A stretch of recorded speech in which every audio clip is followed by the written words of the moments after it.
Cole, can you get me out of here? She whispered it into the phone like a confession. Her hands were shaking. Her dress was perfect. Outside the locked door, her little sister was about to say, "I do." And Savannah Blake had just found a photograph of herself slipped under the door with 4 words written across it in black marker. "You should have stayed quiet." She didn't call the police. She didn't call her mother. She scrolled to a number she never thought she'd use and called the president of the Hells Angels. Before we go any further, if this is your first time here, hit that subscribe button right now and follow this story all the way to the end. And drop a comment telling me what city you're watching from. I love seeing how far these stories travel. Now let's get into it. Savannah Blake had been awake since 4 in the morning. Not because she was nervous about the wedding. She had helped plan every detail of it, the white roses, the string lights, the hand-lettered menus, the specific shade of cream for Lauren's veil. She knew the schedule by heart. 11 o'clock hair and makeup, 1 o'clock ceremony, 3 o'clock photographs, 5 o'clock dinner. She had a timeline on her phone, a backup timeline in her purse, and a list of every vendor's cell number tucked into her bridesmaid clutch. What she didn't have was a plan for what to do when a sealed envelope appeared under the bridal preparation room door. It slid through the gap at 12:47 in the afternoon, while the hairstylist was finishing Lauren's French twist and the florist was delivering the bouquets. Nobody else was paying attention. Savannah saw it. The moment it appeared, a plain white envelope, letter-sized, no writing on the outside. She picked it up without saying anything. She walked into the attached bathroom and locked the door. Inside the envelope was a photograph. It was taken 3 days ago. Savannah recognized the moment immediately. She was wearing the gray blazer she'd grabbed in a hurry, walking out of the glass doors of Brennan and Associates, the law office on Camelback Road, where she had spent 2 hours with an attorney named Patricia Welch going over everything she had found. Someone had followed her, and then someone had photographed her without her knowing. Across the image, written in thick black marker in capital letters, "You should have stayed quiet." Savannah sat down on the edge of the bathtub. Her dress was pale blue silk. The zipper was already done up. Her hair was pinned back with small ivory flowers that Lauren had personally chosen for her, because Lauren said they made Savannah look like herself. She sat in that bathroom in the silence of the bridal suite and felt the past 6 weeks close around her like a fist. She knew exactly who had sent the envelope. The question was how much they already knew. And the second question, the one she hadn't let herself fully think through until this moment, was whether she was going to be allowed to walk out of Red Mesa Estate today. 6 weeks earlier, it had started with a spreadsheet. That was the unglamorous truth of it. Not a dramatic phone call, not a threatening confrontation. Just a spreadsheet that didn't add up. Lauren had asked Savannah to help organize documentation connected to the Holloway family's wedding trust. The trust was a formality. Richard Holloway's attorneys had established it to cover venue costs, vendor deposits, and various expenses tied to the wedding. Lauren had been given a folder of paperwork and had no idea what to do with it. She'd called Savannah because Savannah worked in operations for a regional construction company and understood contracts. Savannah had sat down at her kitchen table on a Thursday evening with a glass of wine and started going through the documents. Within 2 hours, the wine was untouched. There were invoices inside the folder that didn't belong to any wedding expense. They were attached to a trust sub-account that Savannah suspected was supposed to be inaccessible to her, included by accident. She would later believe, because someone had reorganized folders in a hurry. The invoices listed subcontractors she didn't recognize. Large payments, round numbers. Dates that didn't align with any active construction project she could find in the company's public filings. She made copies of everything before she returned the folder. She told Lauren she'd helped sort things out. Lauren thanked her and moved on to discussing floral arrangements. Savannah drove home and spent the next 4 weeks doing research she hadn't planned to do. What she found disturbed her enough that she finally called Patricia Welch. Holloway Construction had, over the course of several years, apparently created at least 6 companies that existed entirely on paper. These shell entities appeared in internal billing records as legitimate bucks contractors receiving payment for work. But Savannah could find no licenses, no addresses, no active business registrations, and in several cases, no evidence that the companies had ever employed a single person. More specifically, and this was the part that made her physically sick, she found records suggesting that money that should have been directed toward pension contributions and injury settlements owed to actual Holloway construction workers had been redirected through these shell companies and never reached the people it was intended for. Real people. People who had worked construction sites for decades, gotten hurt, filed for what they were owed, and been quietly denied while the money disappeared through paperwork. Patricia Welch had told her 2 things. First, what Savannah had found, if authentic, was serious. Second, she needed to be very careful because the Holloway family had more lawyers than most mid-sized cities. Savannah had promised Patricia she would provide a full set of documentation immediately after Lauren's wedding. She wanted 2 things: to protect her sister's day and to give herself time to make absolutely certain she had everything organized. She had not told Lauren. She had not told anyone. And somehow, in the 3 days since she'd walked out of Patricia Welch's office, someone had found out. She unlocked the bathroom door and walked back into the bridal suite. Lauren was studying herself in the full-length mirror, turning slightly to one side. She was laughing at something the hairstylist had said. Her dress caught the light from the windows. She looked exactly the way a bride is supposed to look. Savannah put the photograph in her purse and smiled.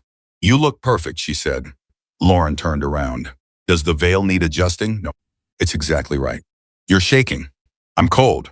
Lauren narrowed her eyes. Lauren had known Savannah for 26 years. She knew what cold looked like, and she knew what afraid looked like. And she had spent enough time around her older sister to understand the difference. "What's wrong?" "Nothing," Savannah said. "Today is your day. Nothing is wrong." She held Lauren's gaze just long enough to make it believable. Then she turned away and picked up the bouquet arrangement that needed to be set aside for later. Lauren watched her for a moment longer. Then she let it go. Savannah waited until the stylist left the room to refill her kit. Then she stepped into the corner, turned her back to the mirror, and opened her phone. She scrolled through her contacts with one hand while keeping the purse closed with the other. She stopped at the name. Cole Mercer, only if you really need help. She had saved his number 7 months ago. She had never once thought she would use it. The story of how Cole Mercer's number ended up in her phone was not dramatic. It was a Tuesday afternoon in February. Savannah was driving back from a site visit on the east side of Phoenix when she saw an overturned motorcycle trailer on the shoulder of the highway. She almost drove past it. Then she noticed movement on the embankment. Beside the trailer, something low to the ground. Struggling, she pulled over. It was a dog, a large brindle mutt, maybe 3 years old, limping in tight circles near the wreckage of the trailer. There was a chain attached to his collar that had snapped. He was bleeding from one front leg. Savannah didn't think twice. She got out of her car, sat down on the highway shoulder in her work clothes, and talked to the dog until he let her close enough to check the wound. She called a vet. She sat with him for 40 minutes until the vet's emergency transport arrived. While she was sitting there, a truck pulled off the highway behind her. The man who got out was large, gray beard, tattooed forearms, black leather vest with a patch she recognized. Most people in Phoenix recognized it, and the word President stitched beneath the name, Cole. He had been called by someone who'd spotted the trailer from the other side of the highway. He drove straight from wherever he'd been without stopping to change. He crouched down beside the dog. The dog recognized him immediately and tried to stand. Cole put a hand on his side and said something quietly that Savannah couldn't hear. Then he looked at her. "You kept him still," he said. "He was scared," Savannah said. "He just needed someone to stay." Cole stood up. He reached into his wallet. Savannah shook her head. "I didn't pay for anything. The transport is on a card I'll handle later. I pay my debts." This wasn't a transaction. He looked at her for a long moment. Then he put the money away and pulled out a card instead. It was plain. His name. A phone number. Nothing else. If you ever get into something you can't walk out of alone, he said, call. She tucked it into her glove compartment. Later, she transferred it to her phone because she didn't want to forget it. She had assumed she would never use it. Now she pressed call. It rang once, Mercer. His voice was exactly as she remembered it. Low, direct. No, Cole. She kept her voice barely above a whisper. This is Savannah. You gave me your number last February. On the highway. Your dog, I remember you? She exhaled. I'm at a wedding venue in Sedona. Red Mesa Estate. I'm a bridesmaid at my sister's wedding. She paused. I've been locked in a preparation room. Someone pushed an envelope under the door with a photograph of me and a warning. I have evidence against the groom's father financial crimes. I think serious ones, and the groom's father's security director is somewhere inside this building. He's my ex-boyfriend. He knows I went to an attorney. Silence. Not the silence of someone who hadn't heard. The silence of someone organizing what they'd heard. Are you in immediate danger right now? I don't know.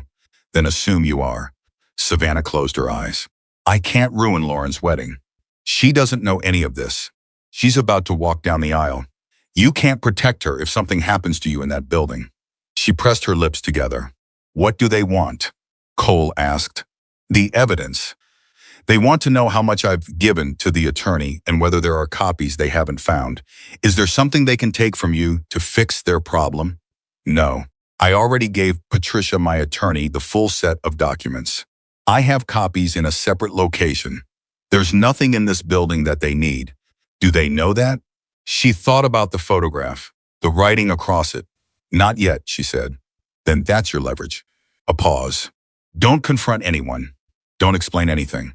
Go be a bridesmaid. Stand next to your sister. Smile, Cole. I'm going to make a call. Then I'm going to drive to Sedona. The directness of it stopped her. You don't have to do that, she said quietly. I know. She heard the edge of something in his voice that wasn't aggression and wasn't pity. It was simpler than either of those things. Savannah, go back to your sister. Okay. And one more thing. What? You won't be leaving that place alone. He hung up. Savannah stood in the corner of the preparation room for another 30 seconds. Then she took a breath, smoothed the front of her pale blue dress, put her phone in her purse next to the photograph, and went to find her sister. The ceremony began at 1 o'clock on the terrace. Red Mesa Estate was built at the edge of a canyon ridge. The ceremony space had an open view of the cliffs, and in October, the afternoon light turned everything amber and gold. Lauren had spent months choosing exactly this weekend for exactly this light. Savannah stood in her bridesmaid position and watched her sister walk toward Grant and thought, she deserves this. Whatever else is happening today, she deserves this exact moment. Grant Holloway looked like a man who genuinely loved Lauren. Savannah had never doubted that. He was not his father. The officiant began to speak. Savannah kept her face composed and her eyes moving. She found Caleb Monroe within 2 minutes. He was standing near the back of the seated guests, dressed impeccably in a charcoal suit, holding a champagne glass he wasn't drinking from. When she spotted him, he was already looking at her. He lifted the glass slightly, a casual, unhurried acknowledgement. Not a threat. Something worse than a threat. A reminder that he was patient. Caleb Monroe was 36 and had been Savannah's boyfriend for 14 months, beginning 3 years ago. She had ended it after realizing that the version of himself he showed her was carefully maintained warm, funny, attentive, and that she had never once been allowed to see what was underneath. He had accepted the breakup smoothly and professionally, the same way he apparently accepted everything. She had not known, until 6 weeks ago, that he worked for Richard Holloway. She had not understood, until she started researching exactly what the job description of corporate security director meant inside the Holloway organization. He wasn't a bodyguard. He was the person who made problems disappear before they became visible. He looked at her across the ceremony space with a calm, polite expression and Savannah understood with perfect clarity. Whatever he was here to do, he was prepared to take his time doing it. She looked away first. Lauren said her vows without stumbling. Grant said his, and his voice broke slightly at the end. Several guests made sounds of quiet delight. Lauren laughed and reached up and wiped the corner of his eye. And the officiant said something gentle about how the best marriages begin with honesty, and everyone applauded. Savannah applauded. She counted the seconds. During the photographs, she positioned herself where she could always see at least 2 exits. She smiled. She fixed Lauren's veil. She laughed at something Lauren said and couldn't remember a moment later what it was. Caleb approached during a gap between group shots when the photographer was adjusting his equipment and Lauren was surrounded by her bridesmaids comparing earrings. He stopped beside Savannah as if they were having a routine conversation. "You look good," he said. "Thank you. How are you feeling?" "Fine." "Caleb, you seem tense." "I'm not." He tilted his head. That particular gesture, slight, patient, faintly amused, had once read to her as thoughtful. Now she read it differently. "You went to see an attorney," he said. The words were quiet enough that no one nearby could have heard them. Savannah looked straight ahead at Lauren. "I don't know what you're talking about." "You went to Brennan and Associates 3 days ago. You were there for 2 hours. He kept his voice conversational. "You found some documents you're not equipped to interpret. Financial structures can be very complicated. You may have drawn some conclusions that—" "I made copies," she said. She said it without looking at him, quietly, evenly, as if she were commenting on the weather. He stopped. "I made copies of everything I found," she continued, "before I returned the original folder. The copies are already with my attorney. There's nothing you can ask me for that would solve your problem." A beat of silence. "Savannah." "What?" She turned and looked at him directly for the first time. He was still polite, still composed. But something had shifted in the quality of the composure. It had become the kind that requires effort. "Richard would like 5 minutes, he said, after dinner. Just a conversation. No. It would be better for everyone if— No." She turned back toward the photographs. She heard him exhale slowly through his nose. Then he walked away. The cocktail hour was held on the estate's covered terrace. Savannah moved through the crowd with a glass of water she nursed without drinking, watching Caleb speak quietly with 2 men she didn't recognize. They were dressed as guests, but they hadn't spoken to any other guests. One of them spent most of the cocktail hour near the door that connected to the parking area. The other one positioned himself near the interior corridor that led toward the service entrance. Savannah committed both positions to memory. She found the third position during dinner, seating a venue security employee, distinguishable by the earpiece and the lanyard, who stood at the corridor junction nearest the estate's main entrance and who had not left his spot in 20 minutes. She understood the architecture of what was being built around her. Not violence. Containment. They weren't going to cause a scene. There were 178 guests, investigators, and journalists connected to the Holloway family name who could become witnesses. Richard Holloway had not survived decades of sophisticated financial fraud by being crude. They were simply going to keep her inside until they found a quiet moment, a private conversation, an arrangement, or until they determined that removing her from the building could be framed as anything other than what it was. She opened her phone under the table during the salad course. No messages from Cole. She was not panicking, but she was calculating. 15 minutes later, she felt the vibration of a single text. She kept her face neutral and read it. On the highway. 40 minutes. Don't move until you hear from me. She set the phone face down on her lap and picked up her fork. "You're not eating," Lauren said from beside her. "I'm eating. You've moved that piece of cucumber back and forth 4 times. I'm pacing myself." Lauren gave her the look. The look that meant, "I know something is wrong and I am choosing to believe you, because today is not the day for this. But we are having a conversation later." Savannah smiled back. They were always doing that, having whole conversations in expressions.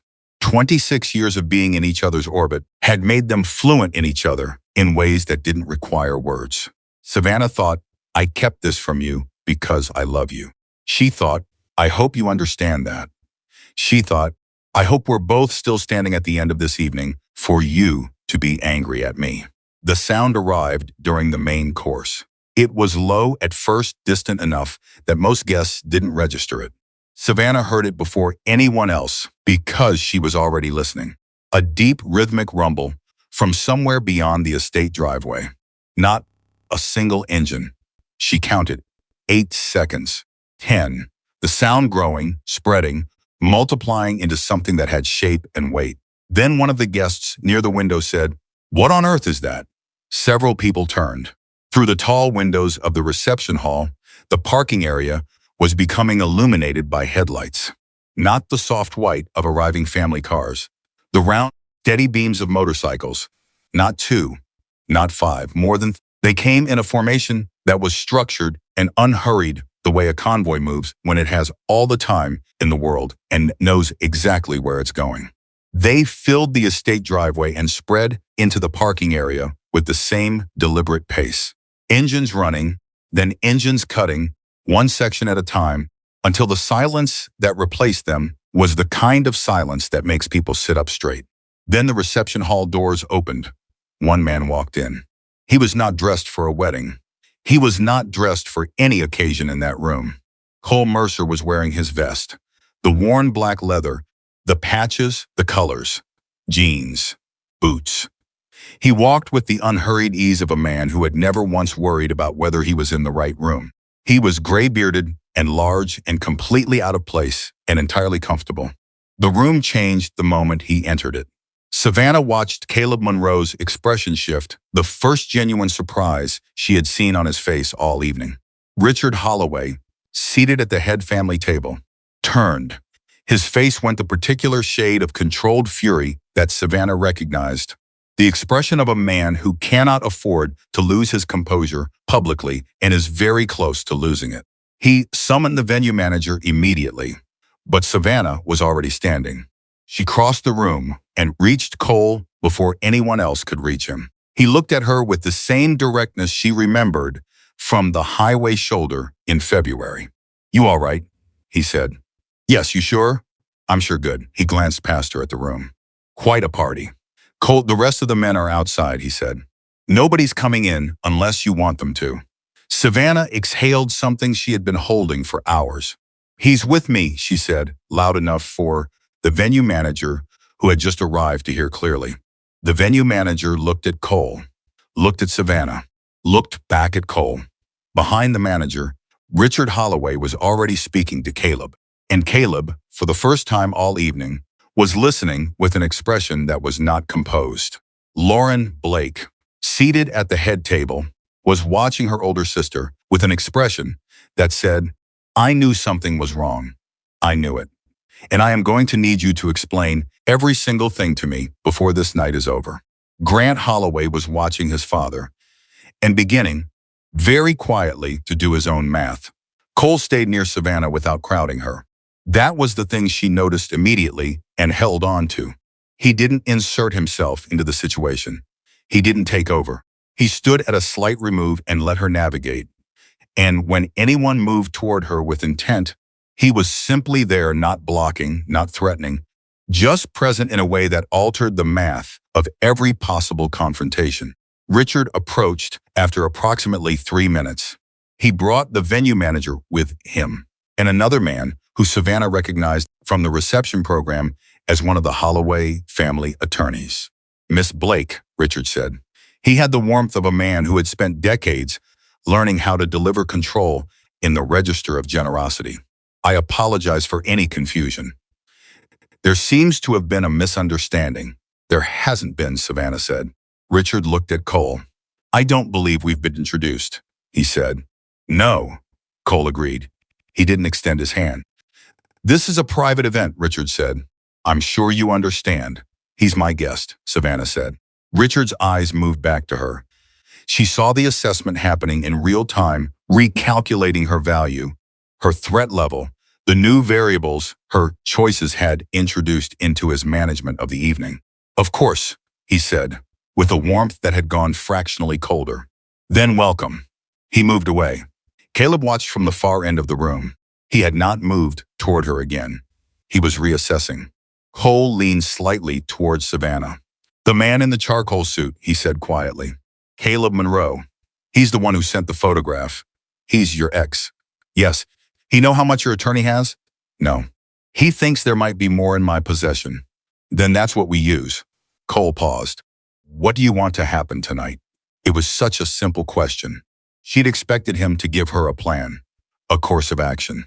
She'd expected a man who handled things to arrive and handle things. Instead, he looked at her and asked what she wanted. "I want my sister to have her wedding," she said. "Okay. And I want Richard Holloway to understand that there's nothing in this building that can fix his problem." "All right. And I want to leave here tonight without anyone taking anything from me." Cole nodded slowly. "That's manageable," he said. Caleb made his second approach 20 minutes before the dinner toasts. He came alone this time, without the corporate courtesy he'd used during the photographs. He was still controlled. Caleb Monroe was always controlled, but the layer of professional warmth had receded. "You should think carefully about tonight," he said. "I have been," Savannah said. "Richard has significant resources and a very patient legal team." "I imagine he does." "Whatever you've given Patricia Welch is already on record," Savannah said, "along with documentation of the photograph that was pushed under the preparation room door this afternoon." She paused.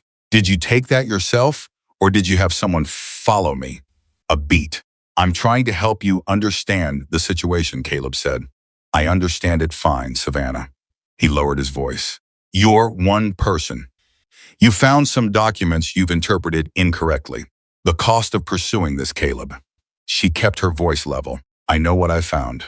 I know what it means. And more importantly, the people who need to see it have already seen it. This conversation is not going to produce anything useful for you." He looked at her for a long time. "You've changed," he said. "No," she said. "You never paid close enough attention." He left. Cole, who had been standing 6 feet away with a glass of water, and the unhurried stillness of a man who had learned long ago how to be patient, watched him go. "Good," he said quietly. Savannah said nothing. She looked across the room at her sister, laughing with her new husband. At Lauren's face, open and bright, holding nothing harder than happiness. She thought about the spreadsheet on a Thursday evening, the wine she'd never touched, the weeks of research she'd done alone, and the fear she'd carried alone, and the decision she'd made alone to wait until after this wedding because she had been so determined to protect this one perfect day. She looked at Cole. "Thank you for coming," she said. He gave a single small nod. Nothing more than that. Outside the estate, in the cooling desert evening, 30-something motorcycles sat in organized rows in the parking area. Their riders had not entered the building. They hadn't threatened anyone. They hadn't spoken to a single guest. They were simply there. And in the arithmetic of intimidation, the same arithmetic Richard Holloway and Caleb Monroe had been calculating all evening, simply being there was enough to change everything. Savannah put her phone back in her purse. She was still inside the building. Her sister was still in the middle of the best night of her life. And the people who had been counting on her isolation to make their problem solvable were discovering, very quietly, that she was not isolated at all. The dinner toasts were about to begin, and Richard Holloway, with a smile fixed on his face and everything unraveling behind it, was about to reach for the microphone. Richard Holloway stood up with a champagne flute in one hand and a smile that had been rehearsed somewhere between a boardroom and a church. The room settled. Forks went down, conversations died. 178 people turned toward the man who had paid for most of what they were eating and drinking, and they gave him the kind of attention that money tends to produce without asking. Savannah watched him from her seat. Cole stood near the edge of the room, arms loosely crossed, saying nothing. Richard tapped the glass once. Unnecessary, the room was already quiet. But men like Richard Holloway tapped the glass anyway, because the tapping is never about getting attention. It's about demonstrating that the attention is theirs to command. "I want to say a few words about this remarkable evening," Richard began. His voice was warm and unhurried, the voice of a man who had given 1,000 toasts and knew exactly how long to pause for effect. Grant and Lauren, watching the two of you today has reminded an old man what it means to choose well. Laughter. Applause. Lauren beamed. Grant smiled and took his wife's hand. Savannah kept her face composed and her eyes on Richard.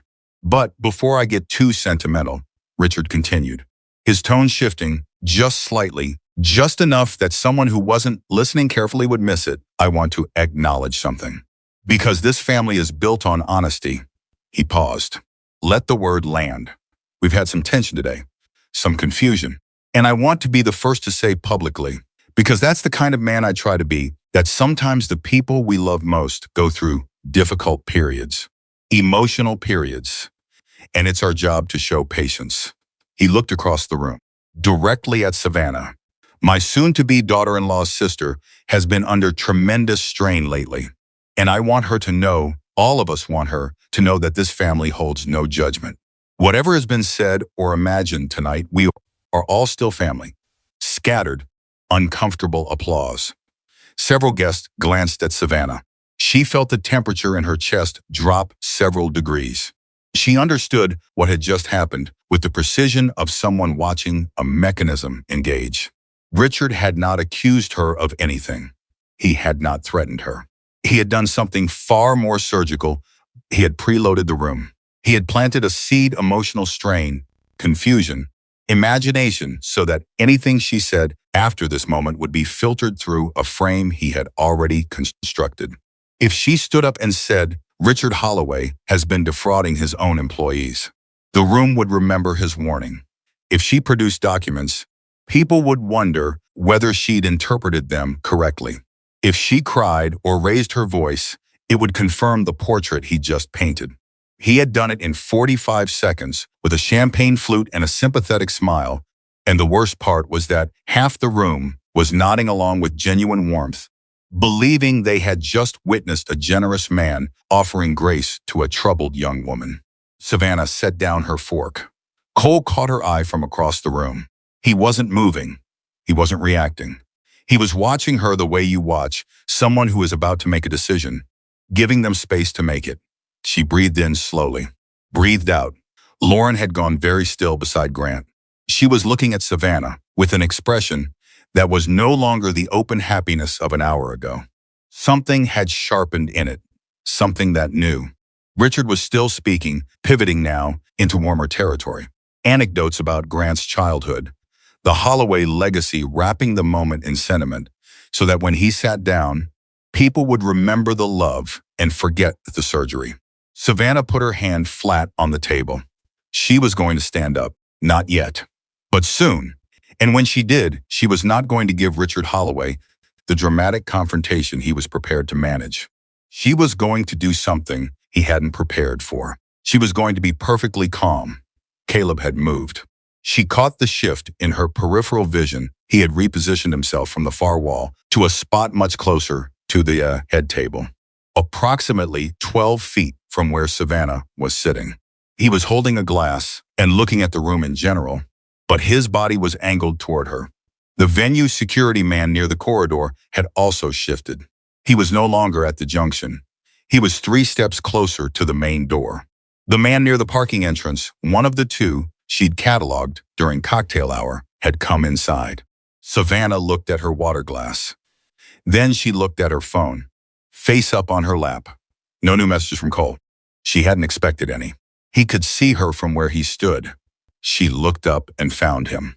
He gave her the smallest nod she had ever seen a human being produce. Less than a millimeter. Nothing that would register to anyone else.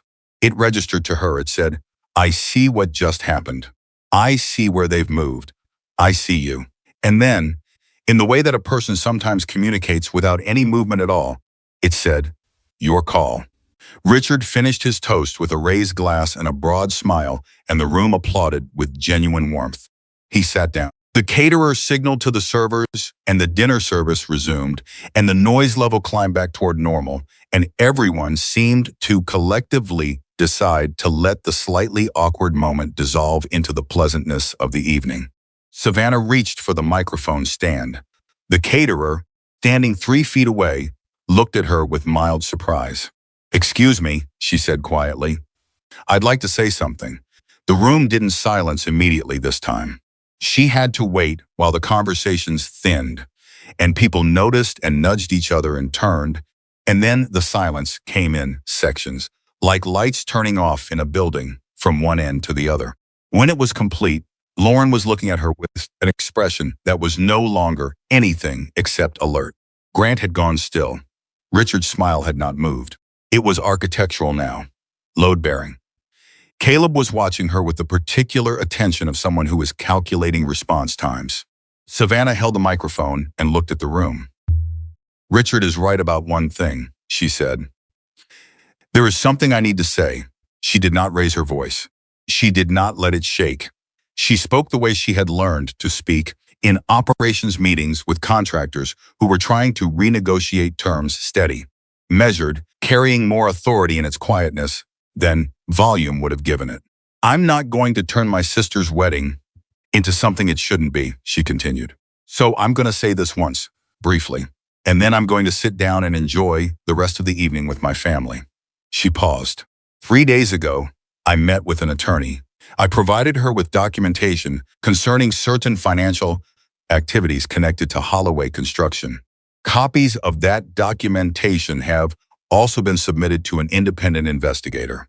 She looked across the room without looking at anyone specifically. "I want to be completely clear about what that means.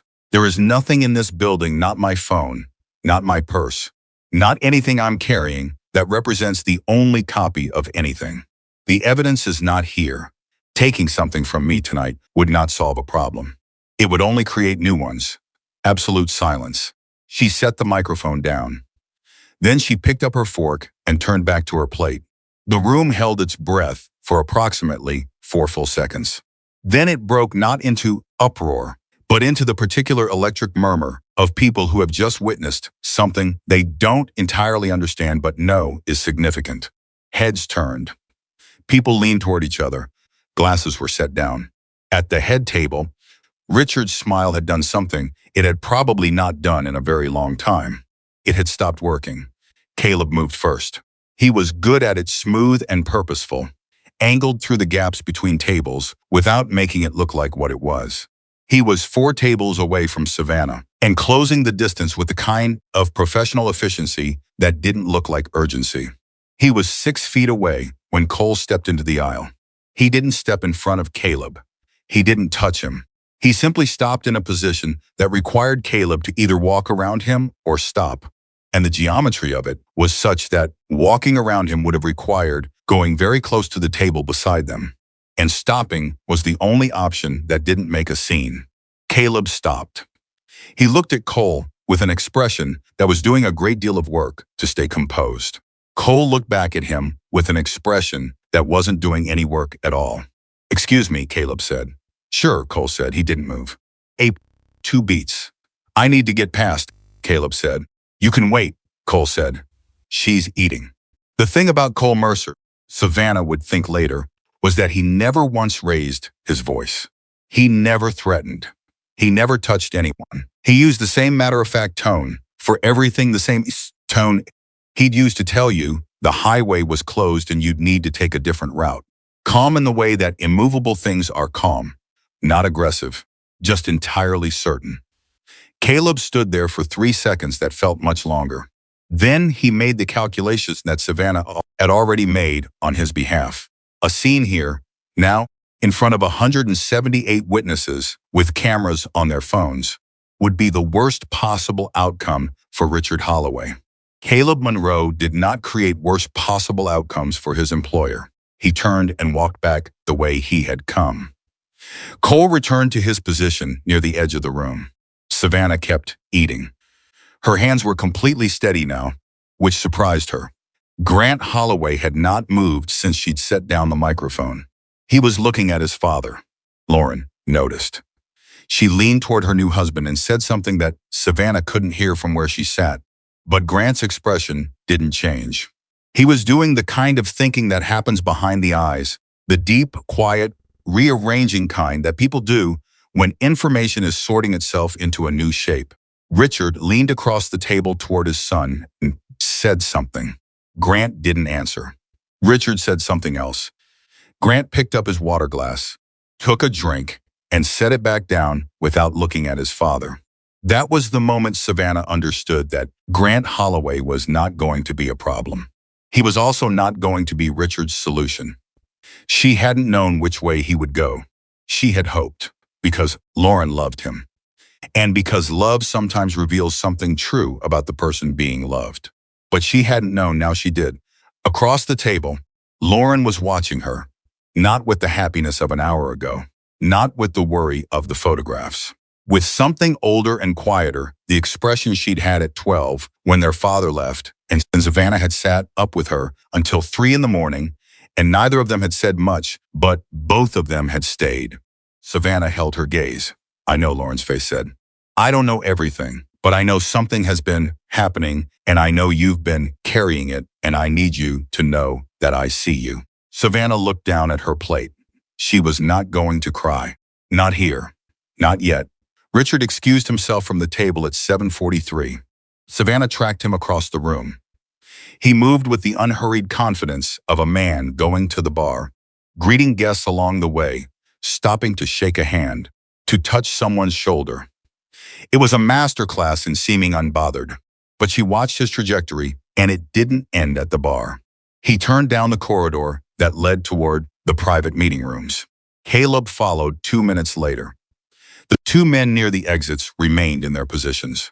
Savannah set her napkin on the table and looked at Cole. He was already watching the corridor. She crossed the room and stopped beside him. He went to make calls, she said quietly. Probably, Cole said. To his attorneys. That's what I'd do. Is that a problem? Cole thought about it for a moment. Depends on what his attorneys tell him. He looked at her. You said the evidence is already submitted. Yes. To who specifically? My attorney. And to a financial crimes investigator that Patricia recommended. His name is Greg Folsom. He's with a firm that specializes in corporate fraud referrals. She paused. Patricia called him this morning, before the wedding. I gave her everything. Cole was quiet for a moment. Did you tell her about today? The photograph. I texted her when I was in the bathroom before the ceremony. She has a record of it. He nodded slowly. Then the calls Richard is making right now, Cole said, are not going to produce anything useful for him. That's what I told Caleb. Do you think he believed you? She thought about it honestly. He wasn't sure. He is now. Cole made a sound that wasn't quite a laugh. Low and brief. That was well done. What you said up there. I didn't want to say anything at all tonight, I know. But he poisoned the room first. I had to neutralize it. You did. He paused. You didn't say anything about the employees. The pension records, no. Why not? She looked across the room at Lauren, who was now talking with Grant in the hushed, urgent way of people who are having a conversation they hadn't planned to have tonight. Because this is still her wedding, Savannah said. Richard Holloway is going to answer for what he did to those workers. But not at her expense. Not tonight. Cole said nothing. He looked at her for a moment with the direct attention he gave everything. The kind that didn't perform itself, that just existed. And Savannah felt something in her chest that wasn't quite safety, but was close to both. The next 40 minutes were the strangest of the evening. The wedding continued. That was the surreal thing. The music came back. The cake was cut. The dance floor opened. Guests who had no idea what had just happened at the head table continued to exist inside the ordinary happiness of a wedding reception, and the DJ played something from the 90s that several couples knew by heart, and children who had been sitting still for hours were suddenly running between tables. Savannah danced with Lauren. She had not planned to. Lauren had come and found her near the edge of the room and taken her hand without asking and pulled her toward the floor. And there was nothing to do except go. They danced the way they had danced at their cousin's wedding 14 years ago, and at their aunt's anniversary party before that, and at approximately 100 kitchen moments in their childhood without skill or coordination, just two sisters moving to music because the music was there. You're going to tell me everything, Lauren said. Her voice was low. Her smile was firmly in place for anyone watching. Yes, Savannah said. Tonight. Is bad? Savannah looked at her. Really looked. The veil, the dress, the ivory flowers in her hair that she'd chosen because she said they made Savannah look like herself. It's serious, Savannah said, but it's manageable. And it's not about you and Grant. Is Grant? Grant doesn't know anything. He's not part of it. Lauren absorbed this. His father? Savannah didn't answer. Lauren's expression shifted by a degree that no one else in the room would have noticed. She processed it with the quiet, steady way. She processed difficult things not falling apart, not performing strength, just going through it like a room she had to walk through. Okay, Lauren said. Lauren, okay, she said again, more firmly. We'll deal with it. Tonight, you and me. Whatever it is. She squeezed Savannah's hand, but right now we're dancing. And you're going to actually move your feet instead of just swaying. Savannah laughed. It surprised her. The complete realness of it. There she is, Lauren said. The second major shift came at 8:22. Grant found Savannah near the bar. He came alone. No Caleb shadowing him. No family attorney at his elbow. He looked like a man who had been sitting with something heavy and had decided to stand up. Can I talk to you for a minute? He said. Yes. They moved to a quieter section away from the speakers. Grant stood with his hands in his jacket pockets and the careful expression of someone assembling something as they speak. My father went to the private room earlier, he said. I saw. He called David Marsh. A pause. David is the family's chief counsel. I've known him since I was 12. He looked at her. My father doesn't call David at 8 o'clock on a Saturday evening unless something is genuinely wrong. Savannah said nothing. I overheard them arguing before dinner, Grant said. Before you spoke. Caleb was in the corridor with my father and I caught pieces of it. Your name. The word documents, the phrase he stopped. Breathed out, the phrase cleanup window. A silence between them. Cleanup window, Savannah said. Yes. Do you want to know what I found, she said. He looked at her. His jaw set briefly, then released. Yes, he said. I need to know, so she told him. Not everything, not the full depth of the research. Not the names of the shell companies. Not the specific dollar figures she'd found in the redirected pension accounts. But enough. She told him about the invoices, the phantom subcontractors, the workers. What Patricia Welch had said. Grant listened without interrupting. When she finished, he was quiet for a long moment. How long? He said. The earliest records I found were 6 years old. He turned away from her slightly. Not in anger, she recognized the gesture. It was the movement of someone who needs a second to reorganize what they thought they knew about their life. I found something last month, he said, almost to himself. She waited. An account. An account. I was reviewing the quarterly statements because I was trying to understand how the trust had been structured for the wedding expenses. There was a line item I couldn't trace. I asked my father about it, and he gave me an explanation that made technical sense, but I kept thinking about it afterward. He paused. I didn't push. I should have pushed, Grant, Savannah said carefully. Are you telling me you have documentation of your own? He looked at her. I have questions I never asked, he said. But I have the statement that raised them. She felt the shift in the room's geometry change again, the same way it had changed when Cole walked in, but quieter, more internal. The shape of what was coming was becoming clearer. Grant. My attorney's name is Patricia Welch, and if you want to your statement, and the questions you never ask belong in that file.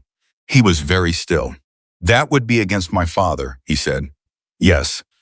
The word landed between them without softening. I know what I'm asking, Savannah said. I know what it costs. And I know you just married my sister an hour ago. He looked across the room at Lauren, who was with a group of her friends near the dance floor, laughing at something, completely alive, in the way that people are completely alive on their best days. She doesn't know the whole picture yet, Savannah said. But she will tonight. And whatever you decide, she will stand with you. I know my sister. Grant exhaled something that wasn't quite a laugh and wasn't quite a sigh. I've been trying to be different from him my whole life, he said. And I never quite understood until about 40 minutes ago how much of my life I built on not looking too closely. Savannah said nothing. Patricia Welch, he said. Yes, I'll call her Monday. Okay. He straightened his jacket and looked at her with an expression that had shed some of its weight. I'm sorry this happened to you today, he said. Don't apologize to me on your wedding day, she said. The smallest possible smile crossed his face. Then he went back across the room to his wife. Richard returned from the private meeting room at 8:45. The composure was repaired. The smile was operational again. He moved through the room, greeting people, accepting a drink, as if the previous hour had simply been a brief administrative break. But he did not approach Savannah. He did not approach Cole. He found Caleb near the edge of the room, and they spoke for 30 seconds without looking at each other, in the sideways way of people communicating while appearing not to. Caleb nodded once. Then he took out his phone. Savannah watched him type something. Her phone vibrated. She looked at it. A text from a number she didn't recognize, a clean number. No name, no history. You should take the deal. R can make this very quiet for you. One conversation. You walk out with a check and nobody is embarrassed. She stared at it for a moment. Then she showed it to Cole. He read it. His expression didn't change. They're trying to buy you out, he said. They're trying to make me look like I have a price, she said, so that if any of this ever becomes public, they can say I made accusations for financial gain and then accepted payment. You're not going to respond. No. Good. He looked at the phone. But screenshot that. Send it to Patricia tonight. She was already doing it. Cole watched her and said, Richard Holloway did not become Richard Holloway by panicking. He's going to keep trying options. What's left for him to try? Cole thought about it honestly. He could try to make this about you, your credibility, your history, your motivations. He paused. Is there anything in your past he could use? I'm a 30-year-old operations coordinator who has never been arrested.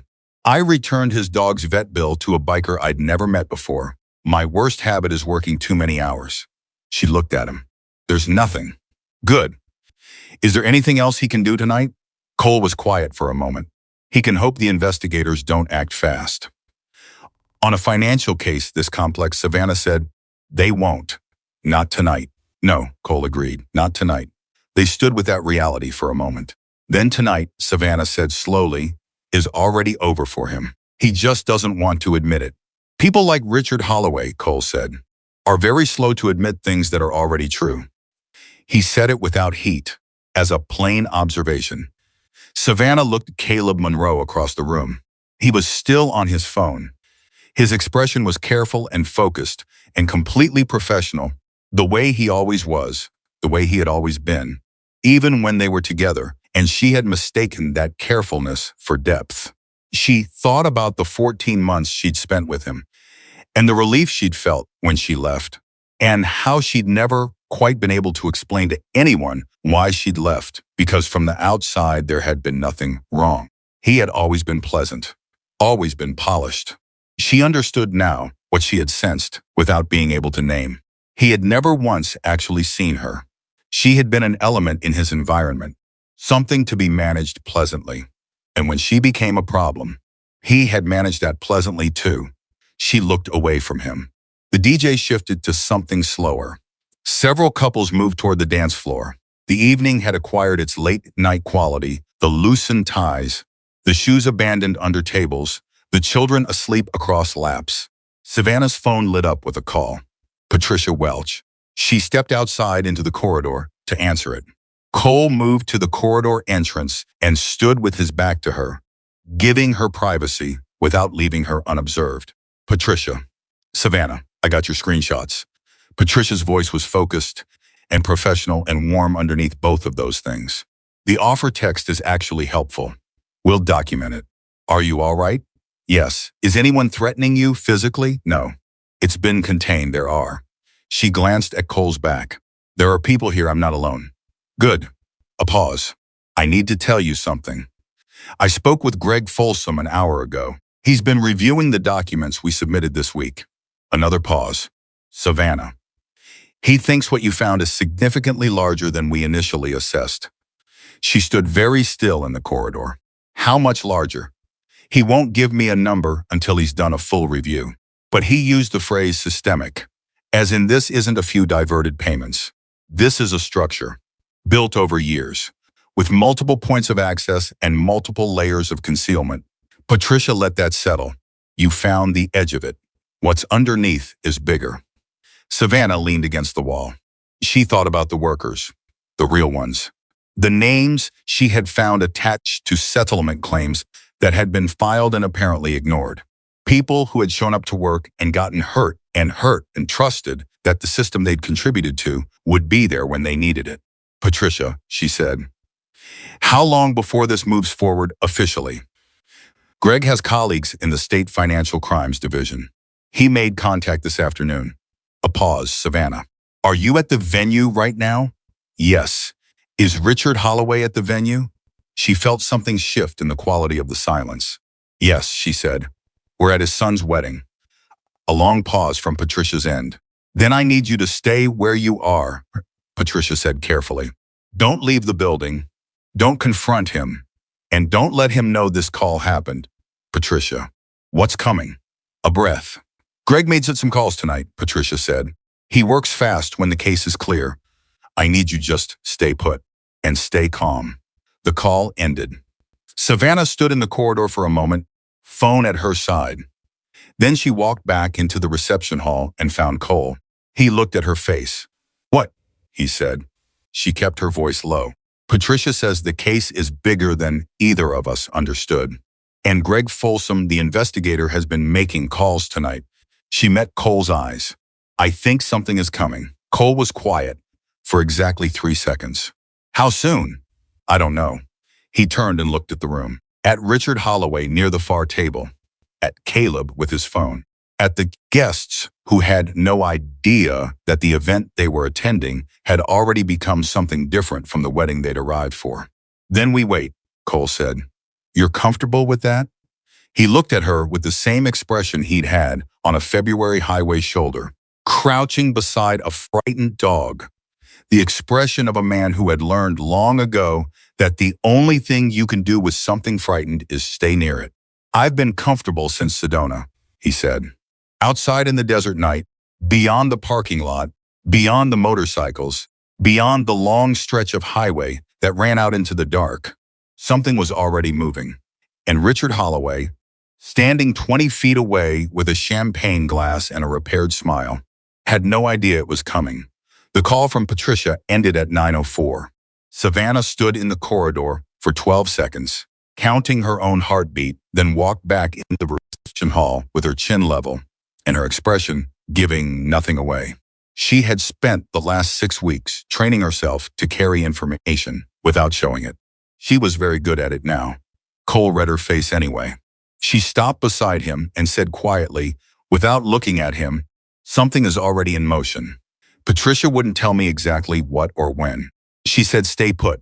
Then we stay put, Cole said. Richard doesn't know. Good. Cole, if investigators show up at a wedding reception, then investigators show up at a wedding reception. He said it without drama, the same way he said everything. That's not your fault. That's the consequence of what he did. She knew he was right. She also knew that knowing something is right and feeling the weight of it are two completely separate experiences, and that the weight of what was coming, the disruption, the exposure, the way this evening would be remembered forever. In Lauren's life sat in her chest like a stone she had been carrying alone for 6 weeks and was only now beginning to understand she couldn't set down gently. It was going to fall. The only question was where. She looked at the dance floor. Lauren was dancing with Grant. A slow song. Lauren's head against his shoulder, his hand on her back, both of them in the easy posture of people who have briefly forgotten that anything exists outside the circle of each other. Savannah watched her sister and thought, I'm sorry. I'm sorry for all of it. I'm sorry I found what I found. And I'm sorry I kept it from you. And I'm sorry that the man you just married has a father who is about to make tonight into something neither of us can take back. Then she thought, and I would do it again.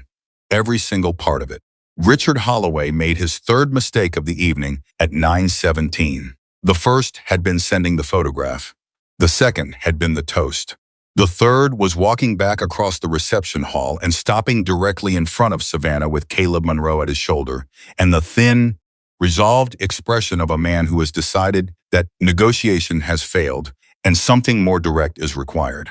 He stopped 4 feet away. His voice was low enough that only she and Cole could hear him. "Miss Blake," he said, "I think we've both been patient long enough." Savannah looked at him. "Have we?" she said. "Whatever you believe you've found." "Whatever I believe," she said. "Yes. You used that framing in your toast, too." He absorbed this without changing his expression. "You're a smart woman. You've made your point. You've made it publicly.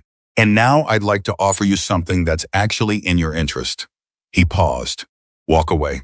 Tonight. All of it, whatever you've given Patricia Welch, whatever copies you've made, if you can demonstrate good faith, we can make the legal complications around your unauthorized access to proprietary documents disappear." Cole had not moved. He was standing the way he always stood, loose, unhurried, a physical fact of the room.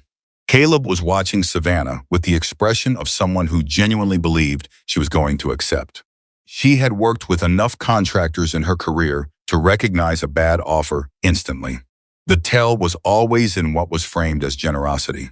The word disappear. The phrase good faith. The suggestion that the problem was her access to the documents rather than the content of them. "Richard," she said. She used his first name deliberately, without malice, the way you use the first name of someone you're no longer afraid of. "The documents I accessed were given to me by your own family as part of the wedding trust administration. I didn't break into anything. I opened a folder that was handed to me." She paused. "And the unauthorized access concern is an interesting strategy, but I think David Marsh probably told you tonight that it has significant problems, which is why you're standing here instead of sitting behind him in a conference room." Something moved behind Richard's eyes. Not anger. Something colder than anger. "I'm trying to give you a way out," he said. "I know," she said. "The problem is I'm not looking for one." Caleb stepped forward. Not aggressively. He would never be aggressive in a room full of witnesses, but forward enough to close the space between himself and Savannah by 3 feet in a way that was designed to feel like pressure without being visible as pressure. Cole stepped forward also, not to match Caleb, not as a mirror. He simply closed the gap between himself and Savannah, and the geometry of it meant that Caleb's forward movement had produced exactly nothing. The three of them stood in a configuration that anyone watching from 10 feet away would have read as 4 people having an ordinary conversation at the edge of a wedding reception. From 4 feet away, it was something entirely different. "Caleb," Savannah said, "can I ask you something?"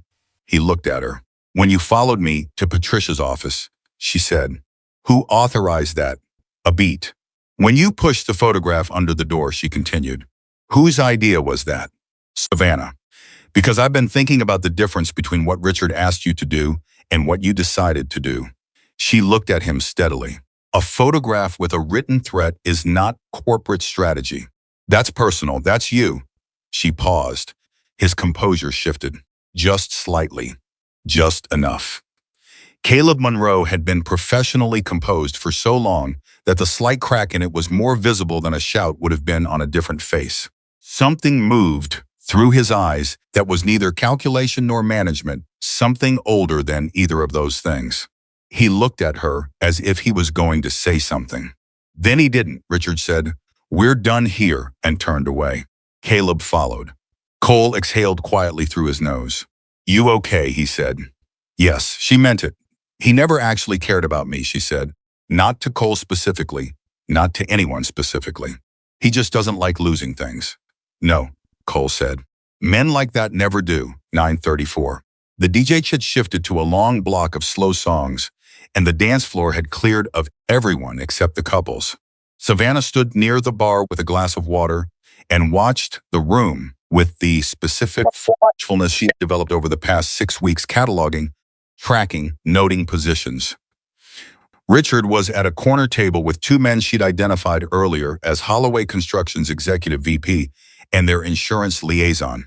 They were speaking intently over phones and a leather notebook. Caleb was near the main entrance, phone to his ear, back to the room. The two men who had been watching the exits were no longer at the exits. That was new. She scanned the room twice to be certain. The venue's security employee near the corridor was also gone from his usual position. She found Cole. The watchers moved, she said. He had already noticed. All three, the two from the exits and the security man. Cole looked toward the main entrance. Caleb's call, he said. He's calling them off? Or someone is telling him to call them off? He paused. Something changed in the last 10 minutes. They both understood what that might mean without saying it. Savannah looked at her phone. No new messages from Patricia. No missed calls. Should I call her back? Wait, Cole said. She waited. 40 seconds. Then the doors at the far end of the reception hall opened. Not dramatically. Not with any announcement. A venue employee leaned through the gap and spoke quietly to the event coordinator near the entrance desk. The coordinator's expression shifted the professional neutral of someone receiving information that requires careful handling. The coordinator crossed the room to where Richard Holloway was sitting. She leaned down, said something. Richard looked up, and for the first time all evening, the first time across the entire performance of the toast, the failed negotiation, the managed smiles, and the measured threats, Richard Holloway's face did something that couldn't be managed. It simply went still, not anger, not panic. Just the particular blankness of a man who has received information that has made the next 10 moves he was planning irrelevant. Cole saw it from across the room. There it is, he said quietly. The investigators arrived without fanfare. That was the thing that surprised Savannah. Most she had imagined something dramatic, something visible, the way crises look in movies. What actually happened was three people in business clothes walking through the venue's side entrance and speaking to the manager in a corridor that most guests couldn't see from the reception hall. Savannah only knew because Cole's phone had vibrated at 9:41 with a single text from a number she didn't recognize, which he read and then showed her without comment. They're inside. Who sent that? She said. The attorney I called this afternoon. Before I drove out here. He put the phone away. I told you I was making a call before I left Phoenix. It wasn't just to organize the ride. She stared at him. After you called me, Cole said. In the same unhurried way he said everything. I thought about the situation. I know an attorney named Marcus Webb. He's handled some civil cases for members of my chapter over the years. He has contacts in the state financial crimes division. He paused. I told him what you'd told me. He made some calls of his own. He and Patricia Welch spoke this afternoon. Apparently they know each other professionally. Savannah processed this. You coordinated with my attorney, she said. She called me, Cole said, after Marcus reached out. We talked for about 20 minutes on the drive here. He looked at her evenly. I didn't go around you. You had already submitted everything to her. I just added a name to a network that was already moving. She thought about Patricia's careful phrasing on the phone. Greg made some calls tonight. The caution around specifics. The instruction to stay put. Patricia had known Cole was involved. Of course she had. Savannah almost laughed. You planned this on the drive to Sedona, she said. I planned the part I could plan, Cole said. You planned the part that mattered. She looked at the corridor where the investigators had entered. What happens now? They'll want to speak with Richard. And with you. He looked at her. Are you ready for that? She thought about it honestly. Yes, she said. I've been ready for 6 weeks. The moment Richard understood that the people in the corridor were not venue, staff was visible across the entire room. He stood up from the corner table. The executive VP beside him looked confused. The insurance liaison put his phone face down. Richard turned toward the corridor. Then he turned toward Caleb. Caleb was already moving toward him, and the expression on Caleb's face was the first genuinely unguarded thing Savannah had seen from him all evening. Not panic. Caleb Monroe was too trained for panic, but the rapid, internal recalibration of someone who has just discovered that the perimeter they constructed has been breached from a direction they weren't watching. Richard and Caleb spoke for approximately 15 seconds in the rapid, clipped way of people exchanging information they can't afford to get wrong. Then Richard straightened his jacket. He looked across the reception hall. He found Savannah. She held his gaze. 30 feet and an entire world between them. Him in his custom suit with his architect's smile and his decades of accumulated protection. Her in a pale blue bridesmaid dress with her hands loose at her sides and nothing left to hide. He looked at her for 3 seconds. Then he looked away and walked toward the corridor. It was the look of a man who has finished calculating and arrived at an answer he doesn't like. Savannah breathed. Lauren appeared at her elbow approximately 4 minutes later. She had clearly been watching the movement around the corridor, the quiet departure of Richard, the appearance of unfamiliar faces near the venue manager's station. Lauren Blake was not a naive woman. She was warm and optimistic, but she was not naive. And the expression she wore when she touched Savannah's arm was the expression of someone who has been building a picture from fragments all evening and has just placed the final piece. "Tell me," Lauren said. "Not what's happening. Not what's going on. Just tell me." Savannah looked at her sister. The veil was gone now. She'd taken it off an hour ago and set it on the table with the ease of someone shedding a costume. The dress was still perfect. Her hair had relaxed from the morning's careful arrangement into something softer, more lived in. She looked like herself, the real version. "Grant's father has been stealing from his own employees for years," Savannah said. "Pension money, injury settlements, real money owed to real people. I found documentation 6 weeks ago, and I've spent this entire evening trying to make sure it gets to the right people without destroying your wedding day." Lauren was quiet. "How bad?" she said. "Significant. It's been going on a long time. And Caleb? He's been managing problems for Richard for years, including me tonight." Lauren's jaw tightened. "The photograph," she said. "Under the door." "Yes. I saw you come out of the bathroom this afternoon," Lauren said quietly. "Right before the ceremony. You looked like someone had hit you." She paused. "I should have pushed harder." "You were getting married," Savannah said. "You were exactly where you were supposed to be." "So were you," Lauren said. "Carrying all of it by yourself, like you always do." The edge in her voice was not anger, it was something older than anger. The specific frustration of someone who loves another person and has watched them refuse help for a very long time. "Savannah, when are you going to let me be in the hard things with you?" The question landed somewhere Savannah didn't have a defense prepared for. She had an answer ready for nearly everything that had happened tonight. She had thought through every angle, every move, every possible escalation. She had not prepared for her little sister in a wedding dress, asking her the one question that went straight past all of it. "I didn't want to ruin this," Savannah said. "You didn't ruin anything. Lauren, you didn't. Look at me."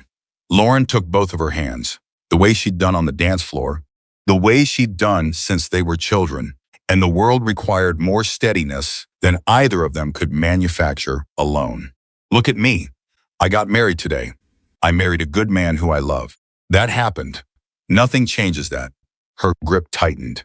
"What I needed was my sister, and my sister was here, fighting for me, apparently, the entire time." Savannah pressed her lips together. She was not going to cry. She had promised herself.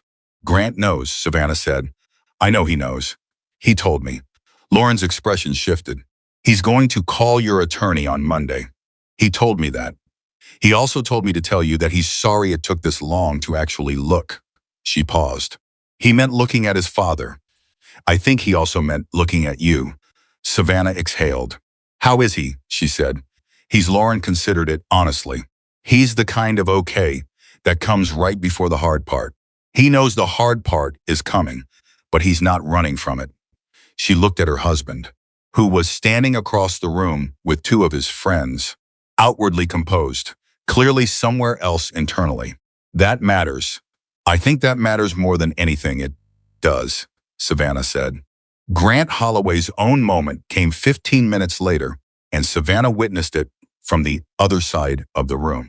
One of the investigators, a woman in a dark blazer, composed and professional, with the specific unhurried efficiency of someone experienced at managing sensitive interviews, approached Grant near the table where he'd been sitting with his friends. She showed him something, A credential, Savannah assumed. Grant's friends looked confused. One of them started to interject. Grant held up a hand and stopped him. Then he stood up and followed the investigator without being asked twice and without looking back. Just like that. No theater, no attempt to assert family loyalty or legal protection or the dozens of buffers a man in his position could have summoned. He stood up and walked because it was the right thing to do, and doing it without hesitation was the only way to establish that he had understood what right meant in this moment. Savannah watched him go. Then she looked at Cole. "He'll be okay," Cole said. It was not a prediction. It was a judgment based on what he'd seen. "Yes," Savannah said. "He will." Caleb made his exit attempt at 10:11. She caught it from the corner of her eye, the subtle shift in his body language from station to mobile, the angle of his movement toward the service corridor that ran behind the kitchen, the way he had timed it to coincide with a moment when the DJ was between songs and people were moving around the room, and the natural bustle of a late reception evening covered his departure. He was good at it. He would have made it look like a man going to find the restroom. Cole had already moved.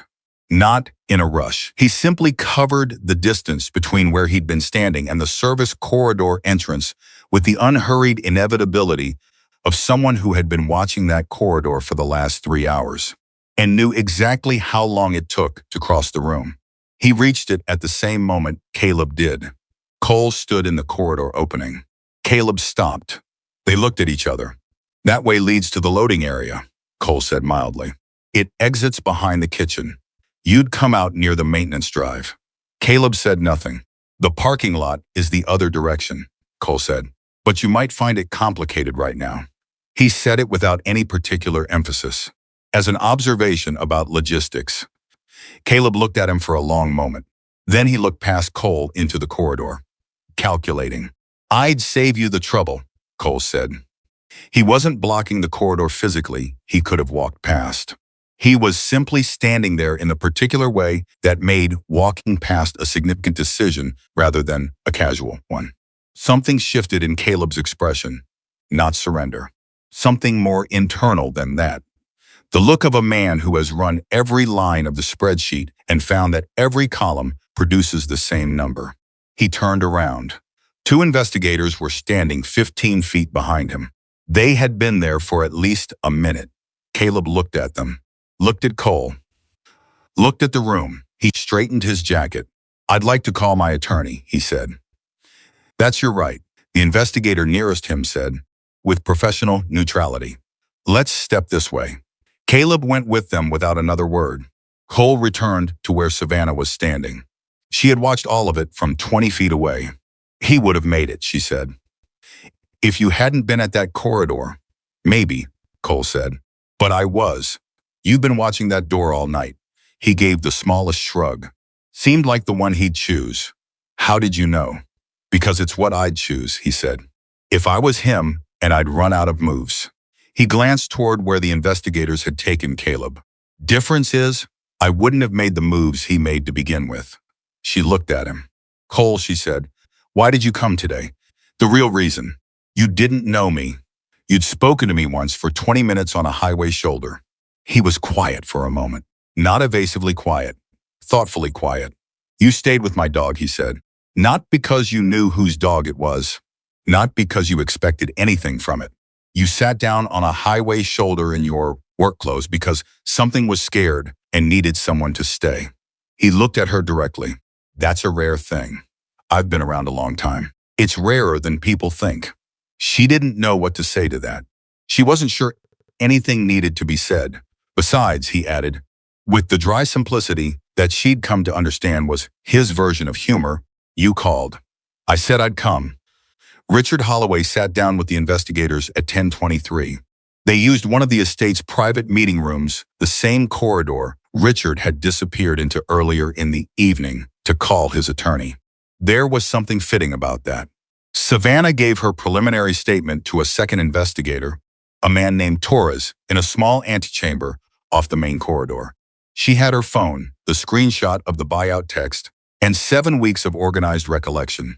She was composed and specific and thorough, And Torres asked questions with the practiced efficiency of someone who had done this many times and recognized when a witness had their facts straight.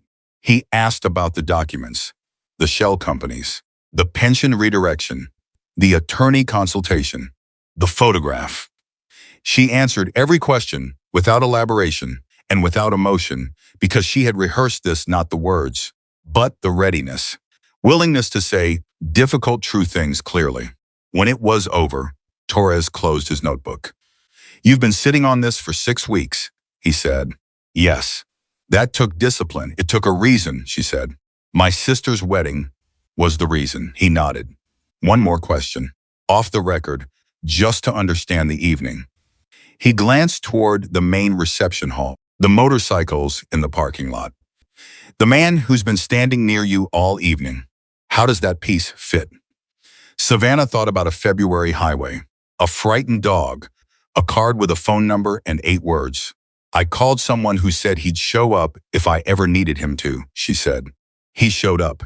Torres looked at her for a moment, and he organized 30-some motorcycles to drive to Sedona. "He organized what he thought the situation required," she said. "He was right." Torres almost smiled. "Okay," he said. "We'll be in touch, Miss Blake. You've been very helpful." The reception had not stopped. That was the thing that kept striking Savannah as she moved back through the hall. The DJ was still playing. Several couples were still on the dance floor. The bar was still serving. Most guests had no detailed understanding of what had happened. They knew something unusual had occurred. They'd registered the presence of unfamiliar faces and the departure of Richard Holloway from the reception. But the evening had simply continued around those facts the way water continues around a stone. Lauren found her near the edge of the dance floor. She had Grant's hand in hers. Grant looked like a man who had just walked through something and come out on the other side still standing. Not unmarked, not unchanged, but standing. "Are you okay?" Lauren said. "Yes," Savannah said, and meant it, for the first time all evening, without having to hold anything else in place while she said it. "Your statement's done?" "Yes." "What happens now?" "Tonight, nothing more. Investigators will review everything. Patricia will be involved going forward. It takes time." She looked at Grant. "You don't have to call Patricia on Monday. I want you to know that. Whatever you decide, I'm calling her on Monday," Grant said. The certainty in his voice had the specific quality of a decision that has already been made and doesn't need to be rehearsed again. "My father built something with other people's money and other people's pain, and I spent years benefiting from it without asking the right questions. That ends tonight." Lauren leaned her head against his shoulder. He put his arm around her without looking down, the automatic ease of someone whose body has already learned where the other person is. Savannah watched them. She thought. Lauren saw something true in him. She was right too. From across the room, Cole caught her eye. He was standing near the far wall, a plate with a slice of wedding cake in one hand, looking entirely unbothered. He had the expression of a man who is comfortable in his own company and finds no irony in eating wedding cake in a leather vest in a room full of people who haven't quite decided what to make of him. He raised the fork slightly, a mild acknowledgement. She shook her head once, almost smiling. He ate the cake. The moment that would stay with Savannah longest happened at 10:58. She was standing near the corridor entrance when Richard Holloway came out of the private meeting room with an investigator on either side of him. He was still composed. That was the thing about Richard Holloway. The composure was so deeply structural that it remained even when everything beneath it had collapsed. He walked through the reception hall the same way he'd walked through it all evening, measured, upright, greeting no one but refusing to appear to be fleeing. He passed within 8 feet of Savannah. He did not look at her. Then he stopped. He turned. He looked directly at her. She held it. For 3 seconds, Richard Holloway looked at the 30-year-old woman in the pale blue bridesmaid dress who had found a spreadsheet on a Thursday evening and refused to let go of it, and something moved through his expression that she couldn't name precisely. It wasn't remorse. It might have been recognition. The acknowledgement of one person by another, across a distance that couldn't be closed. Then he turned back and walked toward the exit. The investigators walked with him. The doors closed, and in the reception hall behind Savannah, the DJ started something upbeat, and several guests who'd been watching the corridor turned back to the dance floor. And Lauren laughed at something Grant said, and the evening simply continued. Savannah stood in the place where Richard Holloway had looked at her and understood, with a quiet and absolute certainty that the hardest part of the night was behind her. What came next would be complicated. It would be long. It would involve attorneys and investigators and depositions and probably some very difficult mornings for people she cared about. But the evidence was outside the building. The investigators were in motion, and she was still standing exactly where she had chosen to stand. Cole appeared beside her. "You hungry?" he said. "The kitchen's still putting out food, apparently." She blinked. Then she laughed, a real one, the same way she'd laughed on the dance floor with Lauren. The kind that came up from somewhere and surprised her. "Yes," she said. "Actually." "Good," he said, "because my guys have eaten everything on the motorcycles, and they're starting to look at the centerpieces." She laughed again. And for the first time since 4 o'clock that morning, Savannah Blake walked towards something without looking over her shoulder. The kitchen was still running at 11 o'clock.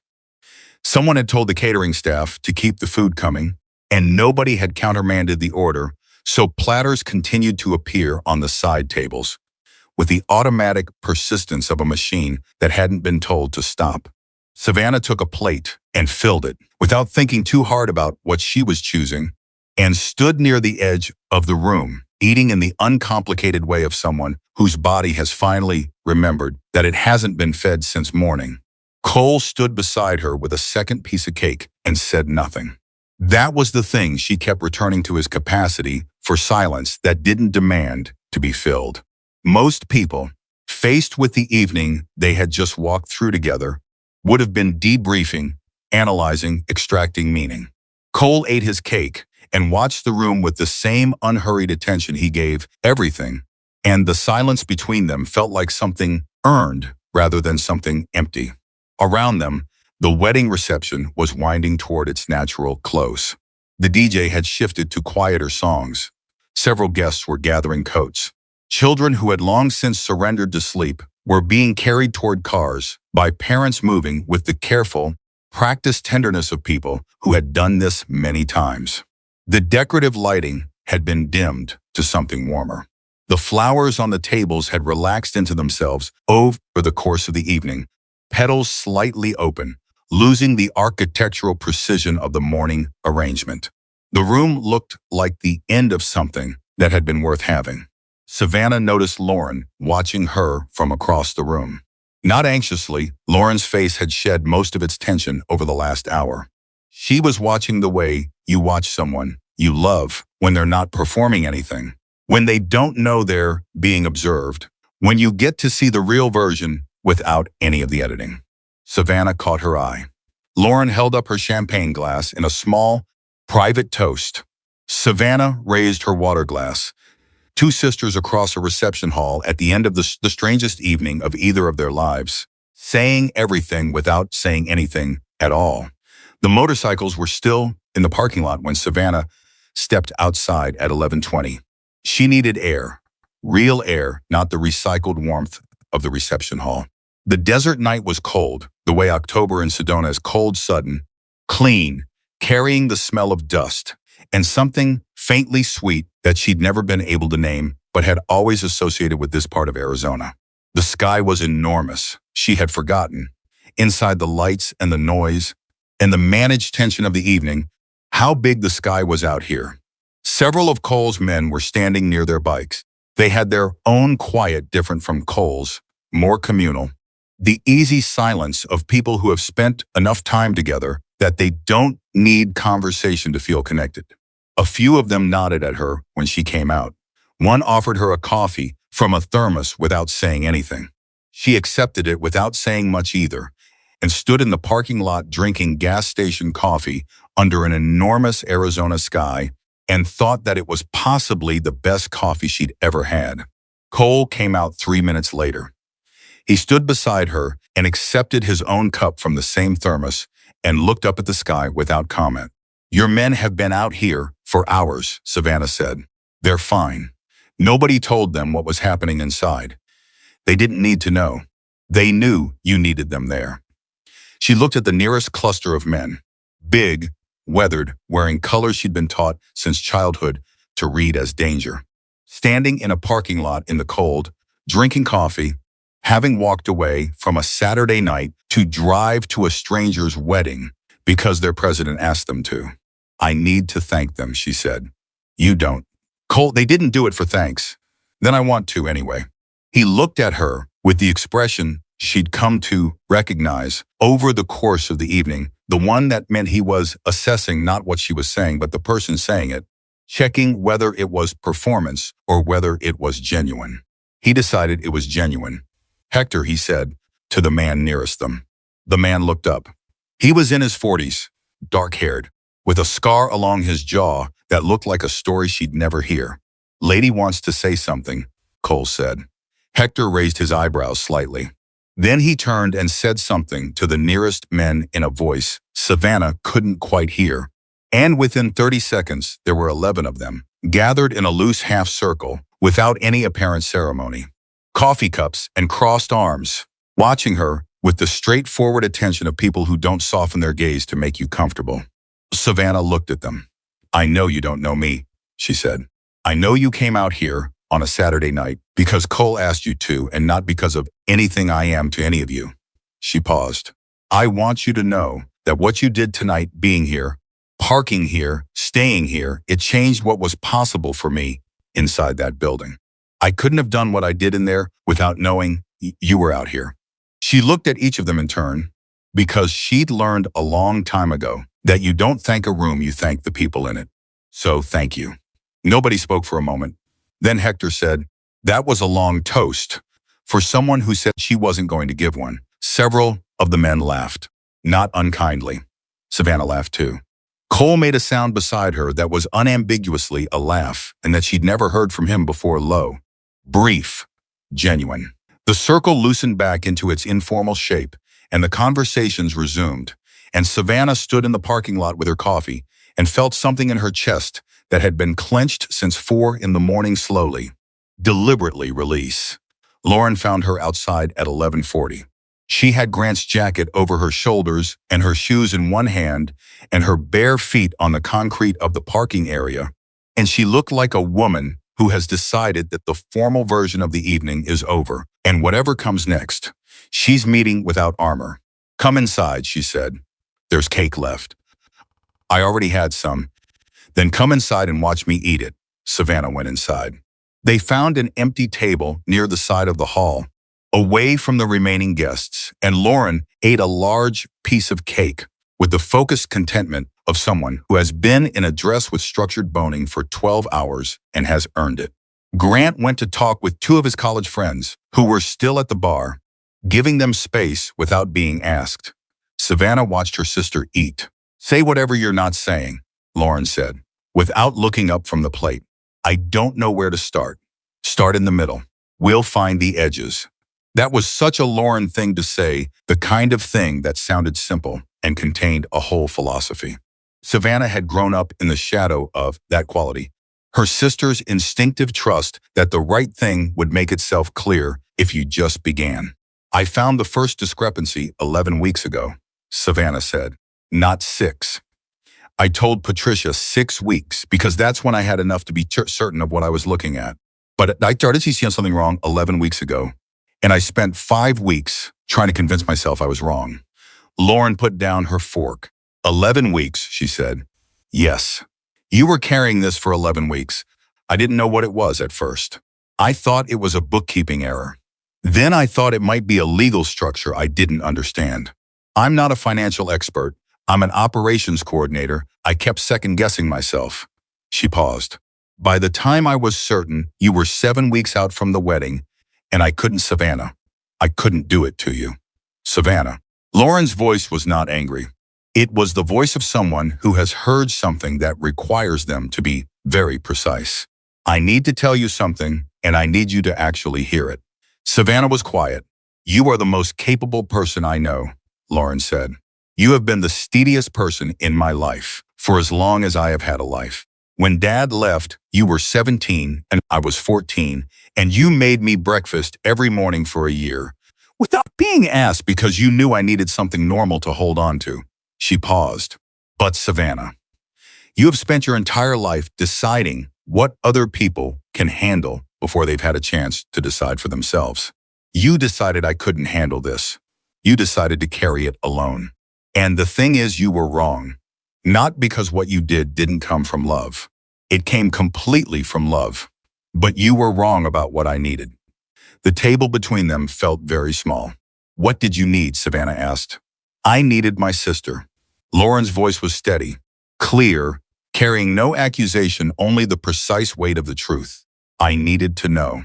Not because knowing would have made the wedding better, but because shutting me out of the hard things, even to protect me, it makes me feel like a child instead of your person. She reached across the table. I'm your person, Savannah. I have been since we were kids. You are supposed to let me be in the hard parts with you. Savannah looked at her sister's hand on hers. She had not cried once during the entire evening. Not when she found the photograph. Not when she made the call. Not when she stood up in front of a room full of people and said the thing that needed to be said. She had held every emotion at precisely the distance required to stay functional. The distance collapsed now. Not dramatically. Not in the way of films, with the sound and the shaking. Just quietly, in the way of things that have been held too long, a slow release. Tears that came without announcement, the particular grief of someone who is not sad exactly, but who has been strong for so long that the first real moment of safety feels almost unbearable. Lauren came around the table and sat beside her and put both arms around her the way she had when they were children. And the world was too large and didn't say anything, and that was the right thing because there was nothing that needed to be said. They sat like that for a while. Grant came back to the table at 12:10. He had the look of a man who had assessed the situation from across the room and timed his return with the precision of understands that some moments require patience before they can include a third person. He sat down across from them both and looked at Savannah with an expression that was careful and direct. I owe you an apology, he said. She shook her head. You don't, I do. He wasn't going to be redirected. Not for my father's actions. I didn't know the extent of what he was doing. But I didn't look closely enough, and I had reasons to look, and I chose the easier thing. He met her eyes. The easier thing was believing the picture my father presented. He's very good at the picture. He is, Savannah agreed. I found a discrepancy 8 months ago, Grant said. In a quarterly statement. I asked about it. He gave me an explanation that technically made sense. I let it go. He paused. If I had pushed. You couldn't have known where it led, Savannah said. Maybe. But I knew something felt wrong and I chose not to know what it was. He looked at Lauren briefly, then back at Savannah. That's over. Whatever Patricia Welch needs from me, she'll have it. Savannah looked at this man her sister had married. She had spent the evening watching him with the wariness she'd brought to everything connected to the Holloway name. What she saw, looking at him now without the wariness, was someone in the first hours of a genuine reckoning, not performing remorse, not managing reputation, but actually sitting inside the uncomfortable truth of his own choices and refusing to negotiate with it. Lauren had been right about him. That mattered enormously. Grant, Savannah said, the business your father built, you didn't build it. The choices he made aren't yours. No, he said. But what I do next is. She nodded. Then you'll be okay, she said. Cole came back inside at 12:30. He found Savannah at the table with Lauren and Grant and stopped at a respectful distance. The way he did everything, not inserting, not withdrawing, simply being available. Grant stood up. Savannah watched the two men face each other. She had been thinking, on and off throughout the evening, about what this moment would look like. The wealthy young groom and the gray-bearded biker president, the two worlds that shared nothing obvious and had ended up in the same building on the same night for the same reason. Grant extended his hand. Thank you, he said, for protecting her, Cole shook his hand, held it for a moment. I didn't, Cole said. Grant looked confused. Cole glanced at Savannah, then back at Grant. She protected herself. Made the right call 6 weeks ago when she copied those documents. Made the right call tonight when she spoke. Made the right call every step of the way. He released Grant's hand. My guys and I made sure nobody got in her way while she was doing it. That's different. Grant absorbed this. That's a meaningful distinction, he said. It is, Cole said, because in 6 months or 6 years, when this is over, she needs to know she did it. Not that someone did it for her. The table was quiet. Savannah looked at Cole with the particular feeling of someone who has just been given something they didn't know they needed. Lauren said very quietly. Like Grant said. Equally quietly, me too. Cole looked mildly uncomfortable with the assessment, which Savannah found unexpectedly endearing. The cake's good, he said, which was such a deliberate deflection that everyone laughed, and the laughter was the realest thing that had happened all night. The guests left in waves. The last of them were gone by 1 in the morning. When the DJ packed his equipment and the catering, staff began the long process of dismantling the evening. Lauren insisted that Cole's men come inside for the final hour. She went and asked them herself, walking out to the parking lot in Grant's jacket and her bare feet. And whatever she said to them produced the result that 15 large men in leather vests came into the reception hall and stood around eating leftover cake from small porcelain plates while the chandeliers cast warm light over all of it. The absurdity of it was genuine and complete. Savannah sat at a table and watched men who had spent their lives being crossed to the other side of the street, standing in the most expensive room in Sedona eating wedding cake. And some of them were talking to the remaining guests, and some of them were talking to each other, and the mixture was so improbable and so entirely human that it felt like the one true thing in a room that had been full of performed things all evening. Hector sat down across from her at one point. You did good tonight, he said. Thank you. Cole said you found some documents. Went to a lawyer. Yes, that's brave, he said. It was not flattery. He said it the way Cole said things plainly, as a fact. A lot of people find something like that and convince themselves it's not their problem. I thought about that, Savannah admitted. In the beginning. What stopped you? She thought about the names she'd found in the settlement files. Real names. Men and women who had filed claims and waited and received nothing. The people it happened to, she said. They had real names. I knew if I looked them up, I'd find real people, and then I couldn't make it abstract anymore. Hector nodded. That's how it works, he said. The things that are hard to do, you find one reason that's more real than the fear. Then you do it. She looked at him. How do you know that? He smiled. It changed his face entirely, the scar, the weathered edges, all of it becoming something warmer. Because I've done hard things, he said simply. Most people have. That's not special. What's special is what you pick as your reason. The hardest conversation came at 1:30 in the morning. The hall was nearly empty. The caterers had moved their work to the kitchen. Grant had gone to settle things with the venue manager. Cole was outside with his men. Lauren and Savannah were alone for the first time all evening. Truly alone, no proximity to other guests, no DJ, no ambient noise. Lauren sat across from her sister at the table that had been their home base for the last 2 hours and looked at her with the full attention she'd been saving. Tell me the rest, Lauren said. The part you edited out earlier. Savannah looked at her. Which part? Caleb. A breath. He was managing Richard's problems, Savannah said. Has been for years. I didn't know that when we were together. Did you suspect? I suspected that there was a version of him I wasn't being shown. I couldn't name what it was. I thought it was just some people keep themselves very private. I thought it was that, but it wasn't.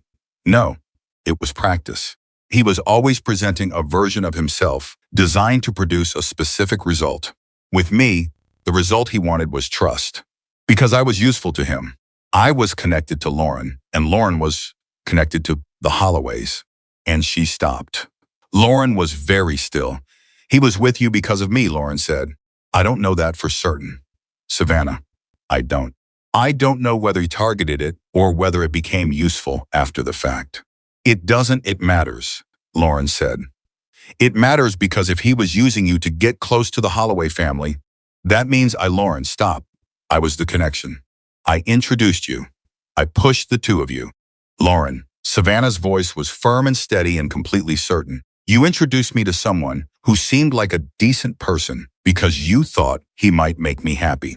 That is not something you did wrong. That is something you did out of love. She held her sister's gaze. You are not responsible for what he did with it. Lauren pressed her lips together. I should have seen it, she said. Nobody saw it. That's what he was good at. You saw it eventually. After 14 months of living with it, Savannah said, and I still couldn't name exactly what I was seeing. I just knew something was wrong. She paused. Lauren, you cannot hold yourself responsible for trusting someone who was specifically designed to be trusted. The words landed. Lauren sat with them. I hate that he was here tonight, she said finally. I know. I hate that he pushed that photograph under your door. I know. If I had known... She stopped, breathed. I know. I can't go down that road. She looked at her hands for a moment, then back up. Is he going to face any consequences? For the photograph. For what he did tonight. Patricia believes the buyout text alone is significant, Savannah said, and the investigators are interviewing him separately. His cooperation with them will determine a lot of what happens to him personally. Will he cooperate? Savannah thought about Caleb Monroe, his career, his specific understanding of self-interest, his willingness to sacrifice anything that served him less than the thing that served him most. Yes, she said, he'll cooperate because it will be the best available option for Caleb Monroe. And that's enough? That's justice. It's the beginning of it, Savannah said. The workers whose money was redirected, that's where the real accountability lands. Richard faces prosecution. The shell companies get exposed. The people who were owed money get a path to recovering it. She paused. It won't be fast, it won't be clean, but it'll be real. Lauren nodded slowly. And Grant's company? Grant is separating from his father's business. He told me tonight. He'll start fresh. She looked at her sister. He's a different man than his father. You knew that before I did. I knew he was trying to be, Lauren said. I wasn't certain he'd succeed at it until tonight. And now? Lauren looked across the empty hall toward the door where her husband had gone. And now I know, she said. Cole was saying goodbye to his men in the parking lot when Savannah came out at 2 a.m. The departure had the same organized quality as the arrival, not theatrical, not prolonged, each man knowing when it was time. They started their bikes in ones and twos, and the sound built until it filled the cold night air, and then they went, the formation loosening into the highway with the ease of people who know how to leave. Hector shook Savannah's hand before he went. Just shook it, no speech, no ceremony. She nodded at him. He got on his bike. Within 5 minutes, the parking lot held only Cole's motorcycle and her rental car. The silence after all those engines cut was enormous and very clean. Cole zipped his jacket. You heading back to Phoenix tonight? He said. No. We have rooms at the venue. Lauren and Grant are staying through tomorrow. You should sleep. I will. She looked at him. What about you? I'll ride. He said it the way you say a thing that is obvious and natural. Good night for it. She thought about the highway stretching out into the desert, the cold air and the enormous sky, the particular freedom of movement through empty space. She understood why he'd choose it over a room. Cole. She said his name and then didn't immediately have the next sentence. He waited. I've been thinking about what you said inside. To Grant. She paused. About how I needed to know I did it. Yes, I've been thinking about whether that's true. Because the honest answer is I couldn't have done it without you being here. I made the call. But your being here changed what I could do inside that building. Changed what they thought they could do to me. She looked at him steadily. So both things are true. I did it, and I couldn't have done it alone. Cole was quiet for a moment. That's not a contradiction, he said. I know. But I spent a long time thinking that needing help meant I hadn't done something myself. Where'd you get that idea? She laughed quietly. Probably the same place a lot of people get it. He looked at the highway. The strongest people I know are the ones who know exactly what they can carry alone and exactly when to call someone. He paused. The mistake most people make is thinking, those are opposites. Savannah stood with that for a moment. You should teach, she said. He gave her a look that was deeply unamused. She laughed again. He turned toward his bike. Cole, she said. He looked back, the dog, she said. Is he all right? Something shifted in his face, the slight, private warmth of something he didn't display broadly. Duke? Yeah, he's fine. Runs the garage, thinks he's in charge. He probably is. Probably, Cole agreed. He got on his bike.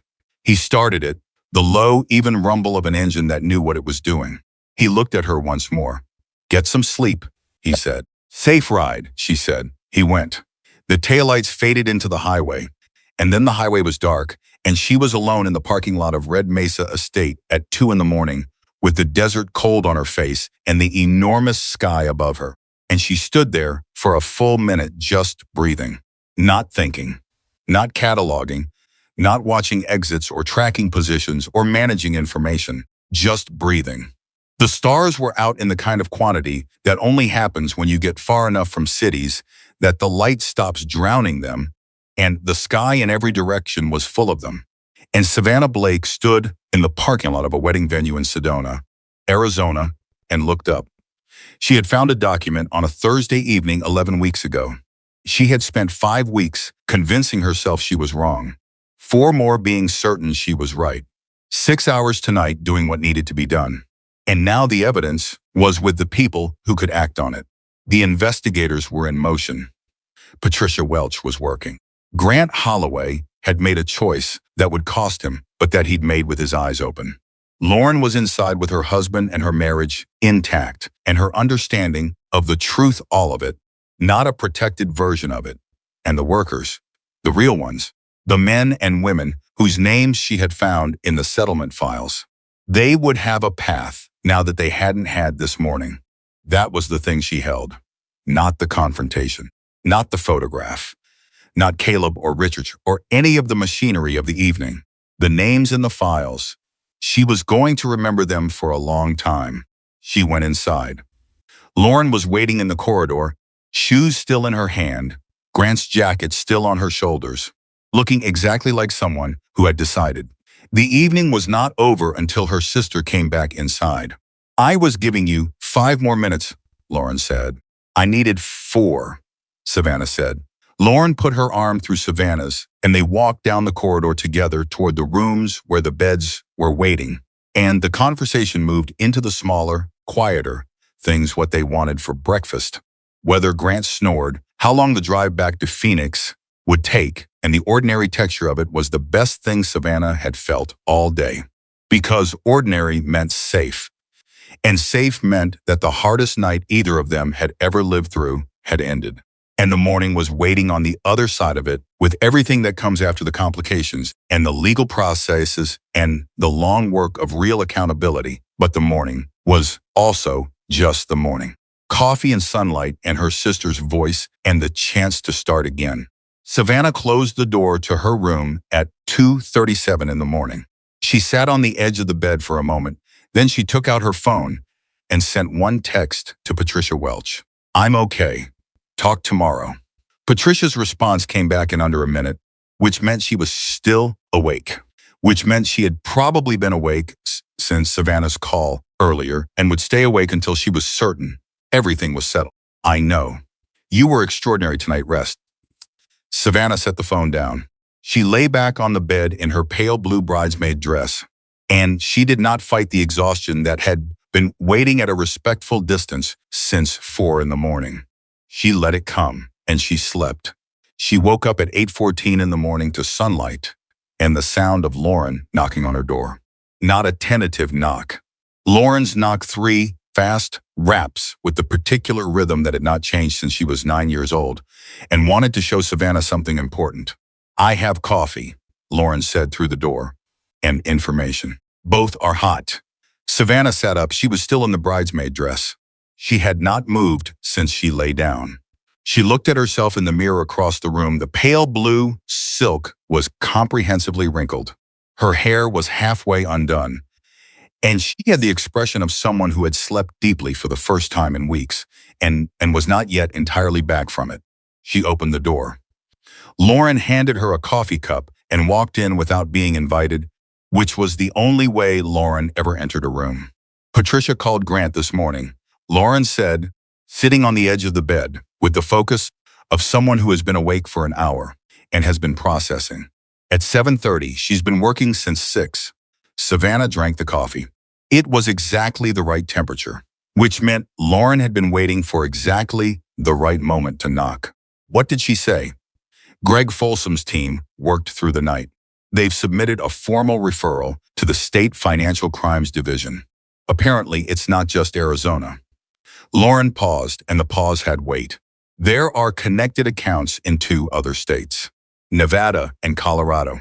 What you found in that folder was the edge of something much bigger than a regional construction company. Savannah sat down on the chair near the window. She had known this was coming. Patricia had told her as much on the phone during the reception. But knowing something is coming and hearing its actual dimensions are 2 different experiences. And the dimensions is arriving on a Sunday morning with coffee in her hand felt different from the way they'd felt as an abstraction the night before. How many people? She said.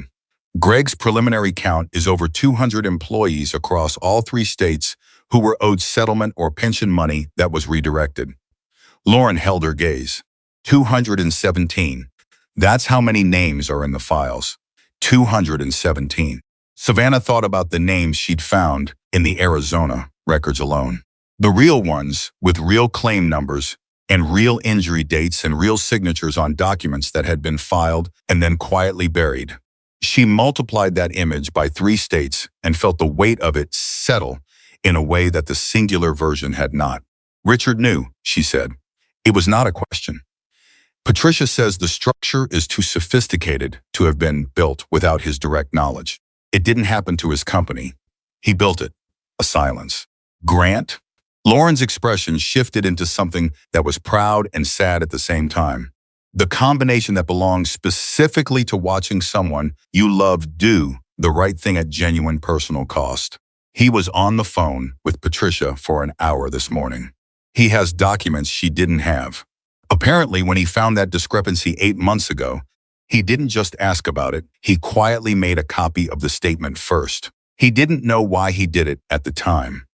He said it felt like the thing a person does when something doesn't feel right and they don't know yet what to do about it.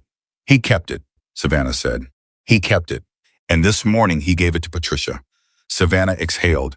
That document, one statement, kept almost instinctively by a man who was not yet ready to understand what it meant, would become one of the most significant pieces of evidence, a case that Patricia later described as the clearest demonstration of sustained, deliberate financial fraud she had encountered in 14 years of practice. But that morning, it was simply a husband telling the truth. How is he? Savannah said. Quiet, Lauren said. He's doing the kind of quiet. That means he's working something out. She paused. Last night, after you went to bed, he sat with me for a long time, and he said his whole life he'd been trying to be different from his father, and he thought he'd succeeded because he was nicer and more ethical in his personal dealings. And then he said, maybe the real test of who you are is not what you do when things are easy. It's what you do the first time something costs you, something real. Savannah looked at her sister. He said that. Word for word, Lauren said. I have a very good memory when things matter, Lauren. He's going to be okay. You know that, right? I know, Lauren said. And she meant it not as reassurance, but as certainty. We both are. They drove back to Phoenix that afternoon. The 3 of them in Grant's car, Lauren in the passenger seat, Savannah in the back, the desert moving past the windows in the particular way of long drives where the landscape doesn't change dramatically, but the quality of the light does, shift by slow shift, as the hours pass. They talk sometimes, went silent sometimes. At one point, Lauren fell asleep against the window, and the car was quiet, and Grant and Savannah rode without conversation for 40 miles, which was its own kind of communication. At one point, Grant said, quietly enough not to wake Lauren, does it get easier? The carrying of something you know that other people don't yet? Savannah thought about 11 weeks of spreadsheets and copied invoices and 3A. calculations, and the specific loneliness of knowing something that matters enormously and having no one to give it to yet. No, she said honestly, but it gets more bearable when you know what you're carrying it for. Grant was quiet for a moment. I'm carrying it for the 217 people, he said, and for the company I'm going to build that doesn't have any of this in its foundation. Then you'll be okay, she said. He nodded once. Lauren slept on against the window, her hand open on her knee, entirely unguarded in the way that people are only when they feel completely safe. The investigation moved the way Patricia had warned it would, not fast, not cinematic, not with the clean resolution of a single decisive moment. It moved the way serious things move, steadily, with the particular persistence of processes that know they have more endurance than the people trying to resist them. 3 weeks after the wedding, Richard Holloway was formally notified that he was the subject of a criminal investigation. He retained 4 attorneys. He issued a statement through his legal team that described the allegations as the result of misinterpreted documents and said he looked forward to demonstrating his company's commitment to full compliance. Patricia sent Savannah the statement with a single line. He's scared. This is what scared looks like when you've had 59 years of practice at not showing it. 6 weeks after the wedding, Caleb Monroe reached an agreement with investigators. In exchange for full cooperation, which meant documents, dates, names, and the specific mechanics of how problems had been managed for 7 years, he received consideration on his own exposure. He provided everything. Patricia had been right. When the best available option for Caleb Monroe was cooperation, he cooperated with the same professional thoroughness he brought to everything else. Savannah found out through Patricia's office on a Tuesday morning. She sat at her kitchen table with the notification and felt not satisfaction exactly and not anger exactly, something quieter than both. The particular feeling of watching a long-running account finally balance. She thought about the photograph pushed under the door. She thought about Caleb's face in the reception hall, the practiced composure, the lifetime of careful self-presentation, the expression that had cracked just slightly when she asked him directly whose idea the photograph had been. She had never gotten an answer to that question. She suspected she knew. It had been personal. Everything else he'd done that evening had been professional calculation. But the photograph, the image of her outside the attorney's office, with those 4 words written across it, that had been something else. That had been Caleb Monroe, underneath all the management, telling her that she had mattered to him in some form, and that her becoming a threat to something he'd built his professional life around had felt like a specific kind of betrayal. She didn't excuse it, but she understood it, and understanding it meant she could set it down. 4 months after the wedding, Patricia called on a Friday afternoon. Savannah had just finished her last week at the operations job. She had given notice 3 weeks earlier with no clear plan, which was the most unlike her thing she had done in years, and which had felt unexpectedly like breathing. The state AG's office is formally joining the case, Patricia said. Arizona, Nevada, and Colorado are coordinating. This is no longer a civil matter with criminal referrals. This is a full criminal prosecution. Savannah was quiet for a moment. The 217 people, she said. Their attorneys have already been in contact with the prosecution team. There will be a parallel civil recovery process. It won't be everything they're owed, it never is, but it will be real, and it will be documented, and it will be on record that it was taken from them deliberately. Savannah sat with that. Patricia, she said. When you first looked at what I brought you when you saw the documents in your office that day, what did you think? A pause. I thought, whoever found this was either very brave or had no idea how large it was. Another pause. I think it was both. Both, Savannah agreed. Savannah, what you're doing next, the advocacy work. I want to send you some people. I'm not ready yet. I'm still building it. I know. I'm not sending them now. I'm telling you that when you're ready, I have names. People who found things like you found and didn't know what to do with what they'd found, and who needed someone who had already walked that path. Savannah looked at the yellow legal pad on her kitchen table where she had been making notes for 3 weeks. The rough shape of something that didn't have a name yet, a network, a resource, a place where people who had found difficult true things could find help understanding what to do with them. Okay, she said. When I'm ready, send me the names. The thing Savannah built over the following months was not large in the way that organizations measure largeness. It was 6 months old when it had its first formal case, a year old when it had its third. It operated with a staff of 2 herself and a paralegal named Donna, who had worked financial cases for 11 years and had opinions about everything and was always right, which Savannah found simultaneously exhausting and invaluable. She didn't call it an organization. She called it a resource. A place where workers who had found discrepancies in their employer's financial practices could come and understand what they were looking at and who they should call and how to protect themselves while the looking was happening. She had been exactly the kind of person who needed it and hadn't known such a thing existed. She built the thing she'd needed. Patricia sent names. Greg Folsom sent names. A labor attorney in Denver heard about it and sent names. It grew the way things grow when they're needed, not through promotion, but through the simple, unglamorous word of mouth of people who had been helped telling other people who needed help. She refused several times in that first year to call herself brave. The first time was in a conversation with a journalist who wanted to write about the Holloway case and its origins. The journalist used the word courageous, and Savannah said, "I found a spreadsheet that didn't add up. That's not courage." What happened next was just not looking away. The journalist wrote that down. It became the sentence most people quoted when they wrote about what Savannah had done. She still didn't think of it as courage. She thought of it as a simple unwillingness to unknow something she'd already known. Cole called on a Wednesday in February, almost exactly a year after the highway. "I need help," he said. She nearly dropped the phone. Cole Mercer saying, "I need help," was such a profound inversion of the natural order of things that she required a full second to process it. "With what?" she said.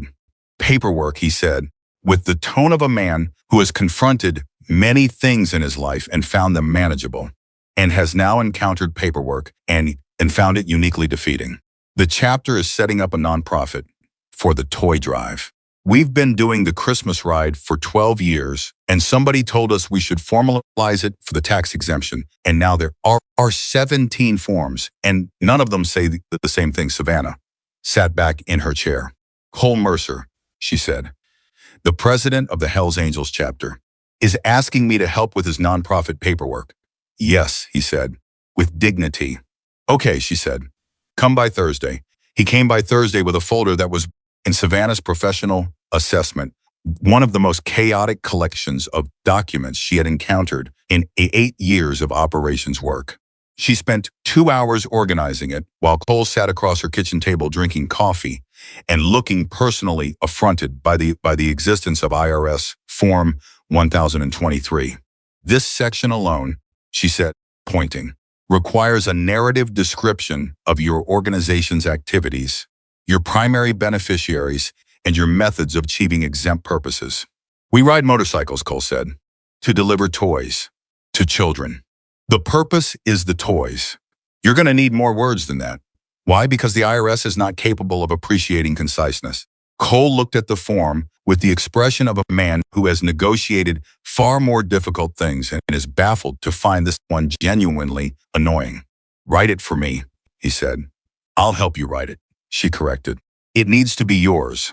He gave her the look that meant he understood the distinction and found it inconvenient. They spent another hour on it. At the end, she had to admit that the narrative description of the Hells Angels toy drive, as dictated by Cole Mercer and edited by Savannah Blake, was one of the most straightforwardly decent documents she had ever helped produce. It said what it meant. It meant what it said. It described 12 years of men on motorcycles delivering Christmas presents to children in hospitals and shelters and group homes, because someone started doing it 1 year, and it had felt like the right thing, and so they'd kept doing it. She sent it to the printer. Cole looked at it. "That's good," he said. "That's yours," she said. He folded it carefully and put it back in the folder. They had another cup of coffee and talked for an hour about nothing specific the case, which was moving through the prosecution phase with the grinding inevitability of large institutional processes. Lauren and Grant, who had moved into a smaller house in Tempe and were building something that had nothing Holloway in its foundation. Donna's opinions about correct file organization. Duke, who was apparently still running the garage and had recently developed a habit of stealing sandwiches. When Cole left, he paused at the door. The advocacy thing, he said. How's it going? Slowly, she said, which apparently means it's working. He nodded. If you ever need anything, he said. I know, she said. He went. The anniversary barbecue was Lauren's idea. 1 year to the day after Red Mesa State, she and Grant opened their backyard to everyone who had mattered in the year since. There were no chandeliers, no string quartet, no hand-lettered menus, or venue coordinators with clipboards. There was a grill and folding tables and the specific noise of people who are actually comfortable with each other instead of performing comfort.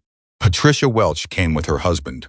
Greg Folsom came alone and brought a dish that he described as a family recipe, and that Donna, who arrived 20 minutes later, correctly identified as store-bought, which produced a brief argument that everyone else enjoyed enormously. Cole came with 6 of his men, including Hector, who brought his wife and 2 children, who immediately commandeered the backyard with do not understand of children why anyone would want to stand around talking when there was grass available. Lauren cooked. Grant manned the grill with the intense focus of a man who has decided to be excellent at this one specific domestic skill and is working on it. The afternoon moved through its hours with the unhurried quality of good days that nobody is trying to manage into being perfect. Savannah stood near the edge of the yard with a cold drink and watched all of it. She watched Lauren laugh at something Cole said, a genuine laugh. The full one, the one that meant she was not editing herself at all. She watched Grant bring Cole a plate with the ease of a man who had decided that the world he wanted to live in was the one he was building right now, not the one he'd inherited. She watched Hector's children chase each other across the grass while Hector's wife told Patricia something animated that had Patricia covering her mouth with her hand to keep from laughing with her mouth full. She watched the afternoon. She thought about a locked preparation room and a photograph pushed under a door, and a phone call she'd almost talked herself out of making. She thought about Cole's voice on the line, immediate and unhurried. Then assume you are.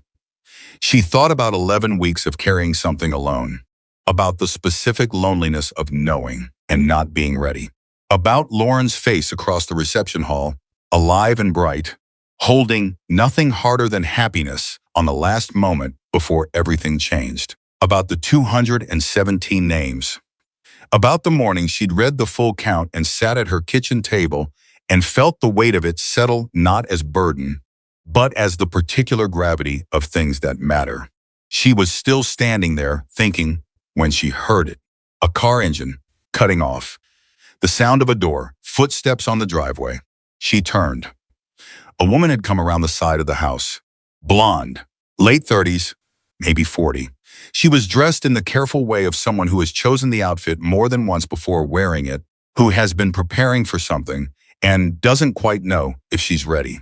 She stood at the edge of the backyard, looking at the gathering with an expression that Savannah recognized immediately and completely.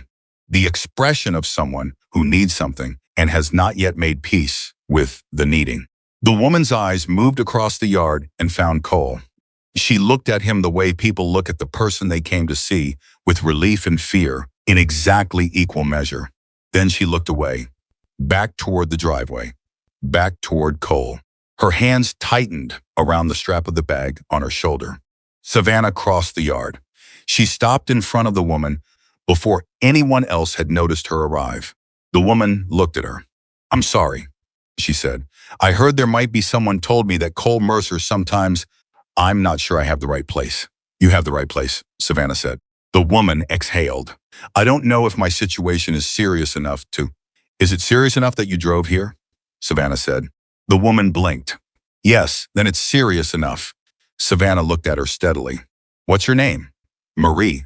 I'm Savannah. She paused. Marie, whatever you found, whatever you know, whatever you've been carrying around trying to figure out what to do with you, don't have to figure it out alone. That's why you came here. That's the right instinct. Marie looked at her. How do you know that? Because I was you, Savannah said. A year ago, almost to the day. Standing somewhere I'd driven to because someone told me the person there might help. Telling myself I wasn't sure my problem was serious enough. Was it, Marie said. Serious enough? Savannah thought about all of it. The whole year of it. The long, difficult, imperfect, real year of accountability and rebuilding and 217 names.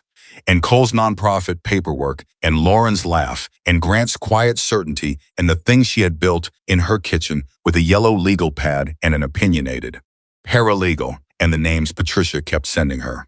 Yes, she said. It was serious enough. And so is yours. Marie's grip on the bag strap loosened slightly. What do I do? She said. First you come meet some people, Savannah said. Then you tell me what you found. Then we figure out what comes next. She paused. You don't have to know the whole path from here. You just have to take the next step. She led Marie into the backyard. Behind them, from somewhere down the street, came the low rumble of an arriving motorcycle. Then another. Then a third. Savannah did not look back. She knew the sound by now. She knew what it meant. Not danger, not theater, not the reputation that preceded it through decades of deliberate misunderstanding. Just people arriving. People who showed up when they said they would. People who understood that sometimes the most important thing you can do is simply be there, steady, present, unhurried, while someone else figures out that they are stronger than they thought. Cole caught Savannah's eye from across the yard. She gave him the small nod she'd learned from him less than a millimeter. Readable only if you were looking for it. He looked at Marie, then back at Savannah. He understood. He turned back to his conversation. Savannah stood in the afternoon light in her sister's backyard. With a woman who needed help beside her and a year of hard, true work behind her, and a future that was not uncomplicated but was entirely hers. And she understood something she had not understood a year ago. Strength is not the absence of fear. It is not the ability to carry everything alone. It is not the performance of invulnerability or the pretense that nothing costs you anything. Strength is knowing the difference between what you can carry alone and what you should not have to. It is building the kind of life where the people you call actually come. It is being the person that someone else scared, alone, holding something too heavy, can find when they finally decide to ask.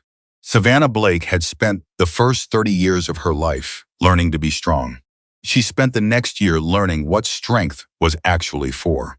And on an October afternoon in a backyard in Phoenix, Arizona, with motorcycles arriving and children laughing, and her sister's voice carrying across and a stranger beside her who had driven across the city because she'd run out of other options, Savannah finally understood that the two things were not separate. The asking and the answering, the calling and the coming. The locked room and the person on the other end of the phone who said, "You won't be leaving that place alone." She had not been alone. She never had to be again, and neither did anyone who found their way to her door.